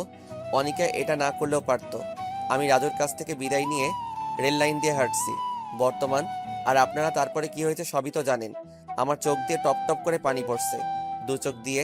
আর রিমি আর তার বাবা মা তিনজনেই কান্না করছে। রিমির বাবা বলল, তোমার সাথে যা হয়েছে তা খুব খারাপ হয়েছে। আর কোনোদিন নিজেকে এতিম বলবে না। এখন থেকে আমরা তোমার মা বাবা। তাই বলে তারা চলে গেল। আর রিমির সাথে সাথে আমাকে জড়িয়ে ধরে অজর ধারে কান্না করতে লাগলো। এই পাগলি, কান্না করছো কেন? তোমার জীবনের এত কিছু ঘটে গেল আর তুমি আমাকে একদিনও বললে না। আমি কি তোমার এতই পর? এবার আমি রিমিকে বাহুডোরে শক্ত করে জড়িয়ে বললাম, তুমি শুনে কষ্ট হবে বলে আমি বলিনি। এখন চলো, ঘুমাতে হবে। ছাড়ো আমাকে, চলো রুমে যাই। না, ছাড়বো না। আমি তোমাকে সারা দিন জড়িয়ে ধরে রাখবো। কাল থেকে ব্যবসা দেখা বন্ধ। তোমাকে আমি সারা সময় জড়িয়ে ধরে রাখবো। আমি পাগলিটার কথা শুনে হাসছি। কত ভালোবাসে পাগলিটা আমাকে। তারপর রিমিকে কোলে তুলে নিয়ে রুমে আসলাম আর শুয়ে পড়লাম। তবে রিমি আমার বুকে মাথা দিয়ে শুয়ে পড়লো। যদি কোনোদিন আনিকা এসে আমার কাছ থেকে তোমাকে নিয়ে যেতে আসে, তুমি তাহলে চলে যাবে? তুই ভাবলে কিভাবে? যার জন্য আমার জীবনের সবকিছু হারিয়েছি তাকে ঘৃণা ছাড়া ভালোবাসা যায় না। আর অনিকার জন্য আমি আমার পাগলিটাকে খুঁজে পেয়েছি। তারপর রিমি আমার বুকে ঘুমিয়ে পড়লো আর আমি রিমির মাথায় হাত বুলিয়ে দিচ্ছি। তখন মনে পড়লো অনিকা এখানে কি করতে এসেছিল। আর আমার নতুন জায়গা সব জেনে গেল। একমাত্র সেই জানে তার মনে কি আছে। আবার যদি আমার রিমিকে আমার কাছ থেকে ছিনিয়ে নেয়। তখন রাজুর কথা খুব মনে পড়লো। আজ 1 বছর পর রাজুর ফোনে কল দিচ্ছি। রাজু ফোন রিসিভ করলো আর আমি অঝোর ধারায় কান্না করে দিলাম। আসসালামু আলাইকুম। হ্যালো, কে বলছেন? চুপ করে আছি। কি হলো, কথা বলছেন না কেন? দোস্ত, আমি মেহেদি বলছি। কেমন আছিস তুই? মেহেদি, তুই কোথায় ছিলি দোস্ত এতদিন? তোকে আমরা কত খুঁজেছি। তুই কোথায় এখন? ঠিক আছিস তো? হ্যাঁ দোস্ত, ভালো আছি। আর আমি চাঁদপুর শহরে আছি। আর অনেক ভালো আছি। আর আমাকে খুঁজেছি মানে কি বলেছিস তুই? তুই চলে যাওয়ার পর তোর মা বাবা সবাই সবাই অনিকা সবাই অনেক খুঁজেছে তোকে, কিন্তু কোথাও পায়নি। তুই চলে যাওয়ার পর তোর মা বাবা তোকে না পেয়ে খুব কান্না করতো আর সব সময় মেহেদি মেহেদি বলতো। তুই কখন আসবি শুধু তাই চিন্তা করতো। আর কবে আসবি এখানে আমি তোর মা বাবার সাথে বলি। না দোস্ত, তুই কিছু বলবি না। আমি কোথায় আছি আর তোর উপর সেই বিশ্বাস আছে। তুই কারোর সাথে বলবি না। আর আমি মনে হয় আর কোনোদিন ওখানে ফিরে যাব না। কেন আসবি না তোর শহরে? আর তোর মা বাবা তো তাদের ভুল স্বীকার করেছে। আর আনিকা তোকে অনেক তুই চুপ কর। ওই অনিকার নাম আমার সামনে বলবি না। তুই ভালোভাবে জানিস আমি অনিকাকে কতটুকু ঘৃণা করি। আর কোনোদিন অনিকাকে মাফ করতে পারবো না। আর মা বাবা, তারা তো জানতো তাদের ছেলে এরকম না। তারপরও ও আমাকে ভুল বুঝে বাড়ি ছাড়া করলো, তারপর শহর ছাড়া করলো। আমি আর কোনোদিন ফিরে যাব না ওখানে। আর আমি এখানে বিয়ে করেছি। আর আমার বউ আমাকে নিজের থেকেও বেশি ভালোবাসে। আর আমিও অনেক ভালোবাসি। আর আমি রিমিকে ছেড়ে কোথাও যাব না। যখন সবাই আমাকে ভুল বুঝে রাস্তার কুকুরের মতো দৌড় দৌড় করে তাড়িয়ে দিয়েছে, তখন এই মেয়েটি আমার পাশে এসে দাঁড়িয়েছে। আমি কখনো রিমিকে ছেড়ে যাব না। তুই বিয়ে করেছিস, আমাকে একবারও জানালি না। ভাবি তোকে অনেক ভালোবাসে তাই না? খুব ভালোবাসে পাগলি বউ আমার। ও সব সময় আমার পাশে থাকে আর পাগলের মতো জড়িয়ে ধরে থাকে। আর রিমির দুষ্টামিগুলো আমি খুব ভালোবাসি। আমি রিমিকে ছেড়ে কোথাও যাব না। অনেক ভালোবাসি আমি রিমিকে। তোর অতীত রিমি বা তার মা বাবা কেউ জানে? সবাই জানে। তবে প্রথমে কাউকে জানাইনি, পরে সব জানাইছি। আর তোর কোনো চিন্তা করা লাগবে না। খুব ভালো আছি আমি। আচ্ছা তাহলে এখন রাখি, পরে কথা বলবো। আচ্ছা, ভালো থাকিস, বাই। এই বলে ফোন কেটে দিয়ে আমি যেই পিছনে ঘুরে বিছানায় আসতে যাব, আর তখনই দেখি রিমি দাঁড়িয়ে আছে আমার পিছনে। আর রিমির দু চোখ দিয়ে টপ টপ করে পানি পড়ছে। কি ব্যাপার, তুমি এখানে কেন? ঘুমাওনি তুমি? আর কান্না করছো কেন? তুমি জানো না তোমার কান্না আমার একদম সহ্য হয় না। এবার রিমি দৌড়িয়ে এসে আমাকে শক্ত করে জড়িয়ে ধরলো আর জোরে জোরে কান্না করছে। আমিও শক্ত করে জড়িয়ে ধরলাম আমার পাগলিটাকে। তখন রিমি আমার বুকে মুখ লুকিয়ে বলল, তুমি আমায় ছেড়ে কোনোদিন চলে যাবে না তো? তুমি চলে গেলে আমি সত্যি সত্যি মরে যাব। এই পাগলি, আমি কি কোনোদিন বলেছি তোমায় ছেড়ে চলে যাব? আর তোমায় ছাড়া মনে হয় আমি খুব ভালোভাবে বাঁচতে পারবো। তোমায় ছেড়ে কোনোদিন কোথাও যাব না। তুমি আমাকে এভাবে সারা জীবন ভালোবাসবে তো? আমার পাগলি বউটা, তোমায় আমি এমনভাবে সারা জীবন ভালোবেসে যাব। এমনকি 50 বছর পর এমনভাবে আমার বউটাকে ভালোবাসবো। বুঝলেন ম্যাম? বুঝলাম। আবার জড়িয়ে ধরো। চলো ঘুমাতে যাব। আবার কাল সকালে আমার অফিস আছে। না, যাব না। আমি হেঁটে যেতে পারবো না। এবার রিমিকে কোলে তুলে নিলাম আর রিমি আমার গলা শক্ত করে জড়িয়ে ধরলো আর আমার গালে একটা চুমু দিল। তারপর রিমি আমার দিকে এক দৃষ্টিতে তাকিয়ে আছে আর আমিও রিমির দিকে একইভাবে তাকিয়ে আছি। তারপর বিছানায় চলে আসলাম। তখনও রিমি আমার গলা ছাড়েনি। এবার আমি শুয়ে পড়লাম আর তখন রিমি আমার বুকের উপর শুয়ে পড়লো আর শক্ত করে জড়িয়ে ধরলো। এই শোনো, তোমার কাছে একটা জিনিস চাইবো, তুমি দিবে আমায়? বলো। আমার সব জিনিস তো তোমারই, এতে আবার চাওয়ার কি আছে? আমার না একটা তোমার মতো রাজকুমার চাই, দিবে আমায়? বলে লজ্জায় আমার বুকে মুখ লুকালো। দিতে পারি, কিন্তু তোমার মতো একটা সুন্দর রাজকুমারী দিতে হবে। না, আমি তোমার মতো রাজকুমার চাই। আচ্ছা ঠিক আছে, কিন্তু রাজকুমার আনতে হলে তো অনেক পরিশ্রম করতে হবে আর তোমাকেও পরিশ্রম করতে হবে। যা দুষ্টু, আমার বুঝি লজ্জা করে না? আবার আমার বুকে মুখ লুকালো। আমি বুঝি না একটা মেয়ে এত লজ্জা পায়। তারপর লাইট অফ করে দিয়ে এক অজানা সুখে দুই নরনারী ব্যস্ত হয়ে গেল। সকালে ঘুমিয়ে আছি, হঠাৎ করে পানির ছিটকায় ঘুমটা ভেঙে গেল। চোখ খুলে দেখি রিমি এইমাত্র গোসল করে বের হলো। একটা হলুদ শাড়ি পরেছে আর চুলের পানি মুছছে। বাহ, কি সুন্দর লাগছে। আমি একভাবে তাকিয়ে আছি। রিমি আমার কাছে এসে বলল, কি দেখো এভাবে? তোমাকে দেখি। আমার পাগলি বউটা এত সুন্দর, মনে হয় সারাদিন দেখি। অমনি রিমি লজ্জা পেয়ে চলে যেতে লাগলো আর অমনি রিমির হাত ধরে আমার বুকের উপর ফেললাম। এই কি করছো? ছাড়ো, সারা রাত দুষ্টামি করছো, এখন হবে না। এখন গোসল করে নিচে আসো, আমি নাস্তা দিচ্ছি। তারপর আমি নিচে নাস্তা করে অফিসে চলে আসলাম। অফিসে রিমি সবসময় ফোন দেবে আর বলে কোনো মেয়ের সাথে কথা বলবে না, আর ঠিক মতো খেয়ে নেব, আমি পরে আবার ফোন দিব। এই পাগড়িটাকে নিয়ে আর পারি না। অফিস শেষে বাড়ি আসার সময় রিমির জন্য কিছু ফুল, চকলেট আর আইসক্রিম নিলাম। খুব পছন্দ করে রিমি এগুলো। আমি দরজার সামনে দাঁড়িয়ে কলিং বেল বাজালাম। রিমি দরজা খুলে দিল আর আমার হাতে ফুল, চকলেট, আইসক্রিম দেখে বাচ্চাদের মতো লাফাতে লাফাতে প্যাকেট আমার হাত থেকে নিয়ে আমার গালে একটা চুমু খেলো। তারপর দুজনে রুমে চলে আসলাম। আমি ফ্রেশ হতে গেলাম। ফ্রেশ হয়ে এসে দেখি রিমি চকলেট খাচ্ছে। অনেক সুন্দর লাগছে রিমিকে। আমি রিমির পাশে বসলাম। রিমি, তুমি জানো না সাবিকে রেখে একা একা খাওয়া ঠিক না? তুমি জানো না আমি দুইটা জিনিস কোনো দিন ভাগ দেব না। এক হলো চকলেট আর আইসক্রিম, আর দুই হলো আমার প্রাণের স্বামী। আচ্ছা, ভাগ দিও না, এখন আমাকে দাও, আমি খাবো। না, দেব না, সব একলা খাবো আমি। ওকে, তুমি সব খাও, আমি খাবো না। তাই বলে মিথ্যা রাগ দেখিয়ে বেলকনিতে চলে আসলাম আর বাইরের দিকে তাকিয়ে থাকলাম। আমি জানি রিমি এখনই কান্না করে আমাকে জড়িয়ে ধরবে, আর তখনই রিমি আমার পিছন থেকে জড়িয়ে ধরলো। আমি একটু রাগ দেখিয়ে রিমিকে সরিয়ে দিলাম। রিমি এবার কান্না করে দিল আর রিমি আমার সামনে থেকে জড়িয়ে ধরলো আর কান্না করছে। এবার আমি রিমিকে বললাম, এই পাগলি, কান্না করছো কেন তুমি? তুমি জানো না, তুমি যদি আমার উপর রাগ করে থাকো তাহলে আমি সহ্য করতে পারি না। আর আমার পাগলিটার চোখের পানি যে সহ্য করতে পারি না। তারপর রিমি পিছন থেকে একটা আইসক্রিম বের করে আমার সামনে ধরলো। আমি খাবো না, আমাকে জোর করে খাইয়ে দিল। তারপর আমি রিমিকে খাইয়ে দিলাম। তারপর বিছানায় শুয়ে পড়লাম আর রিমি আমার বুকে শুয়ে পড়লো। কিছুদিন পরে আমি অফিসে বসে কাজ করছি। তখন রিমি আমাকে ফোন দিয়ে বলল, তুমি তাড়াতাড়ি বাসায় চলে আসো, যত তাড়াতাড়ি পারো বাসায় আসো। আমার কিছু বলার আগে ফোন কেটে দিল। আমি তো ভয় পেয়ে গেছি, আমার রিমির কিছু হলো না তো আবার। আমি অফিস থেকে বেরিয়ে খুব তাড়াতাড়ি বাসায় চলে আসলাম। এসে কলিং বেল বাজালাম আর সাথে সাথে দরজা খুলে গেল। রিমি দরজা খুলে দিল। আমি তখন রিমিকে বললাম, কি হয়েছে তোমার? তুমি ঠিক আছো তো? তোমাকে এমন দেখাচ্ছে কেন? কি হয়েছে তোমার? দেখো কারা এসেছে, ড্রয়িং রুমে বসে আছে। আমি আস্তে আস্তে ড্রয়িং রুমে আসলাম। এসে বিরাট বড় একটা শক খেলাম। মনে হলো পৃথিবী সব থেমে পড়েছে। খুব অবাক হলাম। আমি ড্রয়িং রুমে আর কেউ নেই। আমার মা বাবা, অনিকা আর অনিকার বাবা আর ভাই বসে আছে। আমি আস্তে আস্তে তাদের কাছে গেলাম। আমি কি করব কিছু বুঝে উঠতে পারছি না। তখন আমার কান্না করতে করতে আমাকে জড়িয়ে ধরলো। আমিও কান্না করে দিলাম। তুই কোথায় ছিলি বাবা? আমাদের কথা তোর একবারও মনে পড়েনি? তোর আমাদের উপর এত অভিমান? আমরা তো তোকে না বুঝে অনেক কষ্ট দিয়েছি, ক্ষমা করে দে বাবা। আর আমাদের সাথে চল তোর নিজের বাড়ি। মা, কি বলছো এসব? তুমি কেন ক্ষমা চাচ্ছ? তোমরা তো আমাকে না বুঝে ভুল বুঝেছ।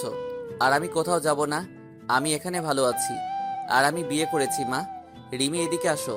মা, এই হচ্ছে তোমার বৌমা, যে আমাকে অনেক ভালোবাসে, নিজের জীবনের থেকেও বেশি ভালোবাসে। এবার রিমি মাকে সালাম করলো। বাহ, আমার মেয়েটা যে অনেক সুন্দর। তাই বলে রিমির কপালে একটা চুমুকে জড়িয়ে ধরলো। এবার আমি অনিকার দিকে তাকালাম। অনিকা মাথা নিচু করে বসে আছে আর ফুপিয়ে কান্না করছে। মেহেদি, আমাকে ক্ষমা করে দে বাবা, তখন মাথা ঠিক ছিল না। আমি তোকে না বুঝে অনেক কষ্ট দিয়েছি। আমার ভুলের জন্য তোর বাড়ি এমনকি শহর ছাড়তে হয়েছে। ছি বাবা, তুমি কেন ক্ষমা চাইছো? আর তোমার তো কোনো দোষ নেই, সব দোষ আমার। আমি যদি কলেজে ওরকম না করতাম তাহলে তোমার সম্মানহানি হতো না, আর আমারও শহর ছাড়তে হতো না। এবার রিমি বাবাকে সালাম করলো, আর বাবা রিমির মাথায় হাত বুলিয়ে দিল। এবার অনিকা আসলো আমার কাছে। চেহারা আগের মতো আর নেই, অনেক শুকিয়ে গেছে, চোখের নিচে কালি পড়ে গেছে। মেহেদি, আমাকে মাফ করে দাও। মা, আমি কোনো বিশ্বাসঘাতকের সাথে কথা বলতে চাই না, প্লিজ ওকে আমার সামনে থেকে চলে যেতে বলো, আর আমি এখন ফ্রেশ হব। তাই বলে আমি আমার রুমে চলে আসলাম। আমি বিছানায় বসে আছি, আর তখন অনিকা আমার রুমে আসলো। আর তখনই আমার ভীষণ রাগ হলো। আমি মুখে বিরক্তির ছাপ নিয়ে চলে আসতে যাব, আর তখনই অনিকা আমার হাত ধরে থামিয়ে দিল। আমি অনিকার দিকে ঘুরতে অনিকা আমার পা ধরে ফেললো আর বলতে লাগলো, মেহেদি, আমাকে মাফ করে দাও প্লিজ। আমি সেদিন তোমাকে বাঁচাতে গিয়ে আমি সেদিন সবার সামনে মিথ্যে বলছি। আমার বাবা আমাকে বলেছিল আমি যদি ওই কথা না বলতাম তাহলে তোমাকে আমার ভাইয়া তোমাকে মেরে ফেলতো। তাই আমি সেদিন মিথ্যে বলছি। আর তুমি চলে আসার পর আমি তোমায় অনেক খুঁজেছি। তোমার জন্য প্রতি রাতে আমি কান্না করেছি। তোমার কথা ভেবে আমি ঠিক মতো ঘুমাতে পারিনি। তুমি চলে যাওয়াতে আমি একেবারে কলেজ যাওয়া বাদ দিয়ে দিছি। যেখানে তুমি নেই সেখানে আমি কিভাবে থাকি বলো? আমি তোমাকে ক্ষমা করতে পারবো না। তোমাকে আমি ঘৃণা করি, তোমার সাথেও কথা বলতে আমার ঘৃণা হচ্ছে। আমি তোমার চেহারাও দেখতে চাই না, আর তুমি কোনোদিন আমার সামনে আসবে না। আর আমার আর রিমির মধ্যে যেন না দেখি। আমি কোনো বিশ্বাসঘাতকের জন্য আমি রিমিকে হারাতে চাই না। আমি যতটুকু রিমিকে ভালোবাসি তার থেকে 1000 গুণ বেশি তোমাকে ঘৃণা করি। আমি তাই বলে চলে আসতে যাব, তখন দেখি রিমি দরজার কাছে দাঁড়িয়ে সব শুনছে আর ফুপিয়ে কান্না করছে। আমি রিমির কাছে যাওয়া মাত্র রিমি বলল, আমি একটা কথা বলবো, রাখবে আমার কথা? বলো কি কথা? আমি কি কোনোদিন তোমার কথা অমান্য করেছি? আনিকা আপু তোমাকে খুব ভালোবাসে, তুমি আনিকা আপুকে বিয়ে করে নাও। আমি কিচ্ছু মনে করব না, আর আমি দূরে কোথাও হারিয়ে যাব। আমি রিমিকে জোরে একটা চড় মারলাম। তুমি ভাবলে কি করে আমি তোমাকে রেখে আমি এই বিশ্বাসঘাতককে বিয়ে করব? আর তুমি কিভাবে এই কথাটা বললে? তুমি জানো না আমি তোমায় কতটা ভালোবাসি, আর আমায় ছাড়া তুমি থাকতে পারবে? আমার বুকে মাথা না দিয়ে ঘুমালে তোমার ঘুম আসবে? আর তোমায় ছাড়া আমি কোনোদিন ভালো থাকবো না। তোমায় আমি পাগলের মতো ভালোবাসি। কান্না করে জড়িয়ে ধরলাম। তারপর রিমিও আমাকে শক্ত করে জড়িয়ে ধরলো। আমিও তোমাকে অনেক ভালোবাসি, তোমায় ছাড়া আমি বাঁচতে পারবো না, তোমায় ছাড়া আমি ঘুমাতে পারবো না। আমাকে ছেড়ে চলে যেও না, তুমি চলে গেলে আমি আর বেঁচে থেকে কি হবে বলো? না পাগলি বউ আমার, তোমায় ছেড়ে কোনোদিন যাব না। অনিকা সব দেখছিল, আমার আর রিমির ভালোবাসা। তারপর অনিকা কান্না করতে করতে বাইরে চলে গেল। তারপর আমি আর রিমি ড্রয়িং রুমে আসলাম। আমি আসার সাথে সাথে অনিকার ভাই আমার দিকে এগিয়ে আসলো। মেহেদি, উপরে কি হলো জানি না, কিন্তু আনিকা কান্না করতে করতে চলে গেল। আগে যা হয়েছে সব ভুলে যাও, আর আমাদের সবাইকে ক্ষমা করে দাও। সেদিন তোমার একটা বন্ধু আছে, তার কথা শুনে আমরা তোমাকে ভুল বুঝেছি। প্লিজ তুমি আনিকাকে মাফ করে দাও, আর আমাদের সাথে চলো। আমি কোনোদিন আপনাকে বা আপনাদের কাউকে ক্ষমা করব না। আপনাদের জন্য আমার বাবার সম্মানহানি হয়েছে। আপনাদের জন্য আমি নিজের বাড়ি, এমনকি নিজের শহর ছাড়তে হয়েছে। তুমি চলে যাবার পর আনিকা সব সময় কান্না করতো, কলেজ যাওয়া বন্ধ করে দিছে, এমনকি ঠিকমতো খায় না, সব সময় নিজেকে একটা রুমে বন্দি রাখে। প্লিজ, আমি আর কাউকে বিশ্বাস করতে পারবো না। আর এই যে আমার বউ, সে আমাকে অনেক ভালোবাসে, আপনার বোনের মতো বিশ্বাসঘাতক না। আমি যখন এই শহরে নতুন এসেছি তখন না ছিল থাকার জায়গা, আর না ছিল খাওয়ার মতো টাকা। তখন এই রিমি আমাকে আশ্রয় দিয়ে পড়াশোনা করিয়ে আমি এখন চাকরি করি, আর আমি রিমিকে বিয়ে করি। তাই আপনারা আর কোনোদিন এই বাড়িতে আসবেন না, চলে যান এক্ষুনি। এরপর তারা সবাই চলে গেল। এবার আমি আমার মা বাবার কাছে গেলাম। মা বাবা, তোমরা আজ এখানে থাকো। কতদিন তোমাদের সাথে দেখা হয়নি, কতদিন একসাথে খাবার খাইনি। মা বাবা আর জোর করলো না, সবাই একসাথে অনেক গল্প করলাম। মা তো রিমিকে পেয়ে মনে হচ্ছে নিজের হারানো মেয়েকে ফিরে পেয়েছে। তারপর সবাই একসাথে রাতের খাবার খেয়ে মা বাবার বিছানায় পেতে দিল অন্য রুমে। তারপর যে যার রুমে গিয়ে শুয়ে পড়লাম। প্রতিদিনের মতো রিমি আমার বুকে মাথা দিয়ে শুয়ে আছে, কিন্তু কোনো কথা বলছে না, চুপচাপ শক্ত করে জড়িয়ে ধরে শুয়ে আছে। আমার কেমন খটকা লাগলো। এই রিমি, তুমি কথা বলছো না কেন? কি হয়েছে তোমার? এবার রিমির দিকে তাকিয়ে দেখি রিমি কান্না করছে। এই পাগলি, কান্না করছো কেন তুমি? কি হয়েছে তোমার? খুব ভয় হচ্ছে আমার। কেন ভয় পাচ্ছ? আমি তো আছি তোমার সাথে। ওরা যদি তোমাকে নিয়ে চলে যায় তাহলে আমি কি নিয়ে বাঁচবো? তখন কি হবে আমার? খুব ভয় হচ্ছে। তোমাকে যদি তারা নিয়ে যায় তাহলে আমি সত্যি বলছি আমি সেদিনই মরে যাব। চুপ পাগলি, আমার এ কথা বলে না। আমি কোথাও যাব না, আর আমি তোমায় ছাড়া আমিও বেঁচে থাকতে পারবো না। তারপর রিমির কপালে একটা ভালোবাসার পরশ এঁকে দিলাম, আর রিমি আমাকে শক্ত করে জড়িয়ে ধরে শুয়ে পড়ল। হঠাৎ কারো কান্নার শব্দে কারণে ঘুম ভেঙে গেল। আমি তাড়াতাড়ি উঠে দেখি রিমি আমার পাশে বসে কান্না করছে। কি হয়েছে, তুমি আবার কান্না করছো কেন? তুমি আমাকে আর আগের মতো ভালোবাসো না। আমাকে আর ভালো লাগে না, তাই না? কি বলছো এসব? আমি তো কিছুই বুঝতে পারছি না। আর তোমাকে ভালোবাসবো না তো কাকে ভালোবাসবো? হুম, সব জানি। তুমি যদি আমাকে আগের মতো ভালোবাসতে তাহলে সকালে উঠেই দেখি আমি বালিশে শুয়ে আছি কেন? এর আগে তো সব সময় আমাকে তোমার বুকে রাখতে, আর আজকে আমাকে তোমার বুকে না রেখে আমাকে বালিশে ঘুমাতে দিলে। আমি এখন পুরনো হয়ে গেছি, তাই তো ভালো লাগে না, তাই না? ওলে আমার বাবুটা বুঝি রাগ করেছে। আমি খেয়াল করিনি তো, আমি ঘুমিয়েছিলাম তাই টের পাইনি। আসো বাবু, আমার বুকে আসো। তোমাকে আর কোনোদিন বালিশে ঘুমাতে দেব না। তাই বলে আমি আবার আমার পাগড়িটাকে বুকে জড়িয়ে নিলাম, আর রিমি আমার বুকে গুটিসুটি মেরে শুয়ে থাকলো। তারপর সকালে উঠে দেখি মা নাস্তা বানাচ্ছে। রিমি দৌড়িয়ে গিয়ে মাকে জড়িয়ে ধরে বলল, মা তুমি নাস্তা তৈরি করছো কেন? আমি আছি তো। দেখো দিনিমা, কোনো দিন থাকতে তার মেয়েকে। তারপর রিমি আর মা একসাথে নাস্তা তৈরি করলো। আমি নাস্তা শেষে অফিসে চলে গেলাম। অফিসে লাঞ্চ টাইমে বসে আছি, তখন হঠাৎ করে একটা আনকমন নাম্বার থেকে ফোন আসলো। আমি ফোন রিসিভ করে সালাম দিলাম, কিন্তু সে সালামের উত্তর না দিয়ে বলল, বাবা তুমি তাড়াতাড়ি বাড়ি আসো, খুব টেনশন হচ্ছে, তাড়াতাড়ি বাড়ি আয়। তাই বলে ফোনটা রেখে দিল। আমি বুঝতে পারলাম মা ফোন দিয়েছে। আমি তাড়াতাড়ি অফিস থেকে বাড়ি চলে আসলাম। এসে যা দেখলাম তা আমি কখনো প্রস্তুত ছিলাম না। আমি রিমি বলে জোরে একটা চিৎকার দিলাম। আমি বাসায় গিয়ে দেখি রিমি অচেতন হয়ে বিছানায় শুয়ে আছে, আর মা রিমির মাথায় হাত বুলিয়ে দিচ্ছে।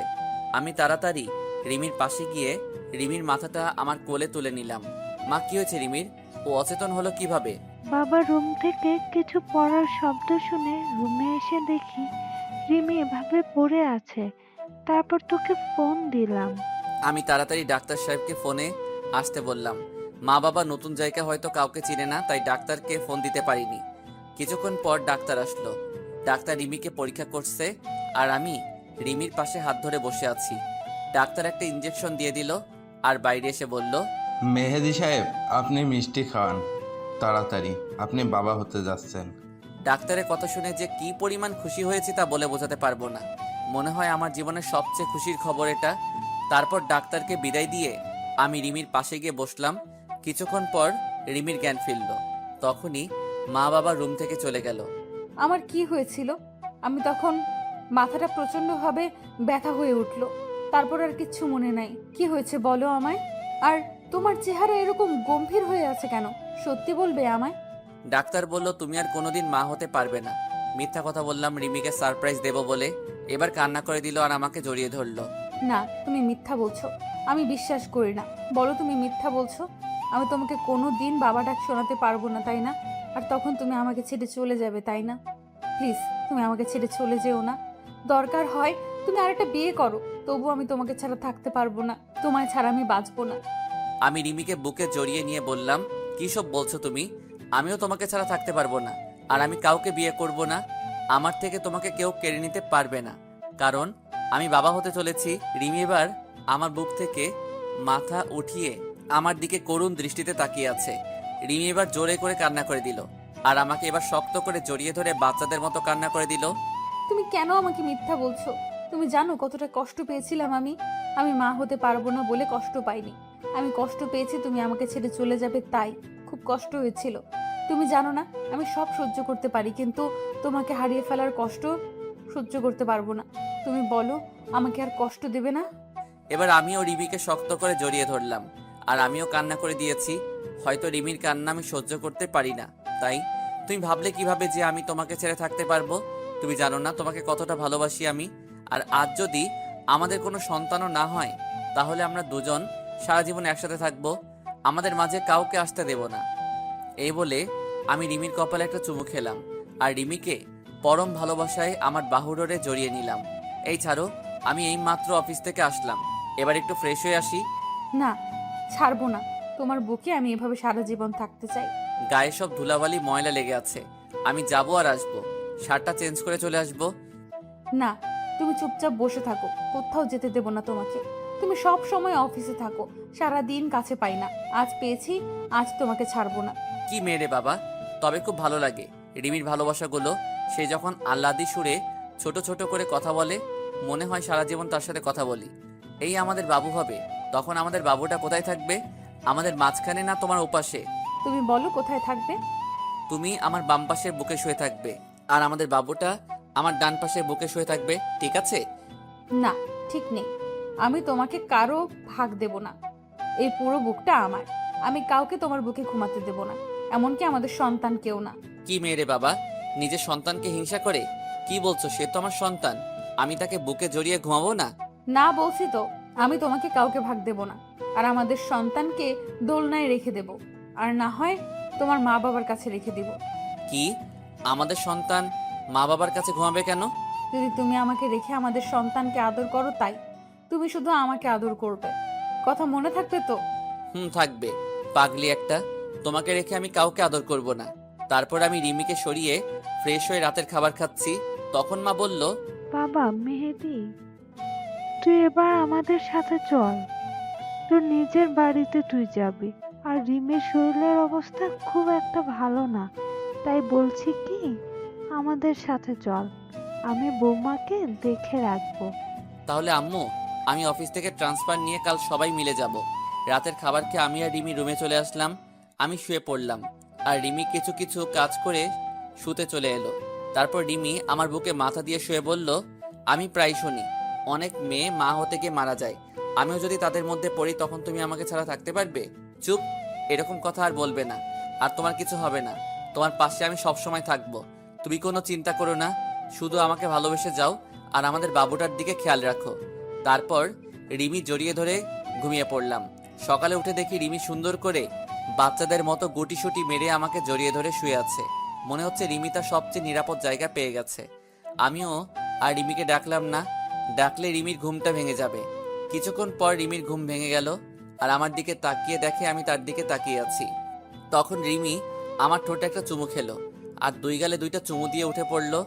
আমি ফ্রেশ হয়ে অফিসে চলে গেলাম। ঝিনাইদহ হয়ে আমার অফিস, ট্রান্সফার করে চলে আসলাম। আজ রাতেই চলে যাব এখান থেকে। সবাই যে যার ব্যাগ গুছিয়ে নিয়ে রিমির মা বাবার সাথে দেখা করে চলে আসলাম। আজ দীর্ঘ 4 বছর পর নিজের শহরে যাচ্ছি। সবাই মিলে বাসে উঠলাম, মা বাবা এক সিটে আর আমি আর রিমি এক সিটে। রিমিকে জানালার পাশে বসালাম। রিমি আমার হাত জড়িয়ে ধরে বসে আছে। মনে হচ্ছে রিমি ভয় পাচ্ছে। নতুন জায়গায় নতুন লোক, কি হবে সেটা ভেবে মনে হয় কিছুটা নার্ভাস ফিল করছে। রিমি, তুমি নতুন জায়গায় নতুন লোকের মাঝে যাচ্ছ, তুমি নার্ভাস ফিল করছো? না, মোটেই না। তুমি সাথে থাকলে আমি সব জায়গায় যেতে রাজি। শুধু তুমি আমার হাতটা শক্ত করে ধরে রেখো। দেখতে দেখতে আমরা ভেতরের দিকে বাসায় পৌঁছালাম। তারপর আমি একটু ঘুমিয়ে নিলাম। হঠাৎ করে নিচে চেঁচামেচির শব্দ শুনে নিচে এসে দেখি কিছু প্রতিবেশী রিমিকে ঘিরে রেখেছে। সবাই তার চেহারার তারিফ করছে, বলছে, আহ কি সুন্দর মেয়ে, একদম রাজকন্যা। আমি মিট মিট করে হাসছি। এরপর আমি নিচে আসলাম। সবাই আমাকে দেখে ভালো মন্দ জিজ্ঞাসা করছে। আমি সবার প্রশ্নের উত্তর দিলাম। কিছুক্ষণ পর মা নাস্তা করতে ডাকলো। আমরা নাস্তা করে রুমে আসলাম। রিমি, চলো গুছিয়ে নাও, আজ আমাদের শহরটা ঘুরে বেড়াবো।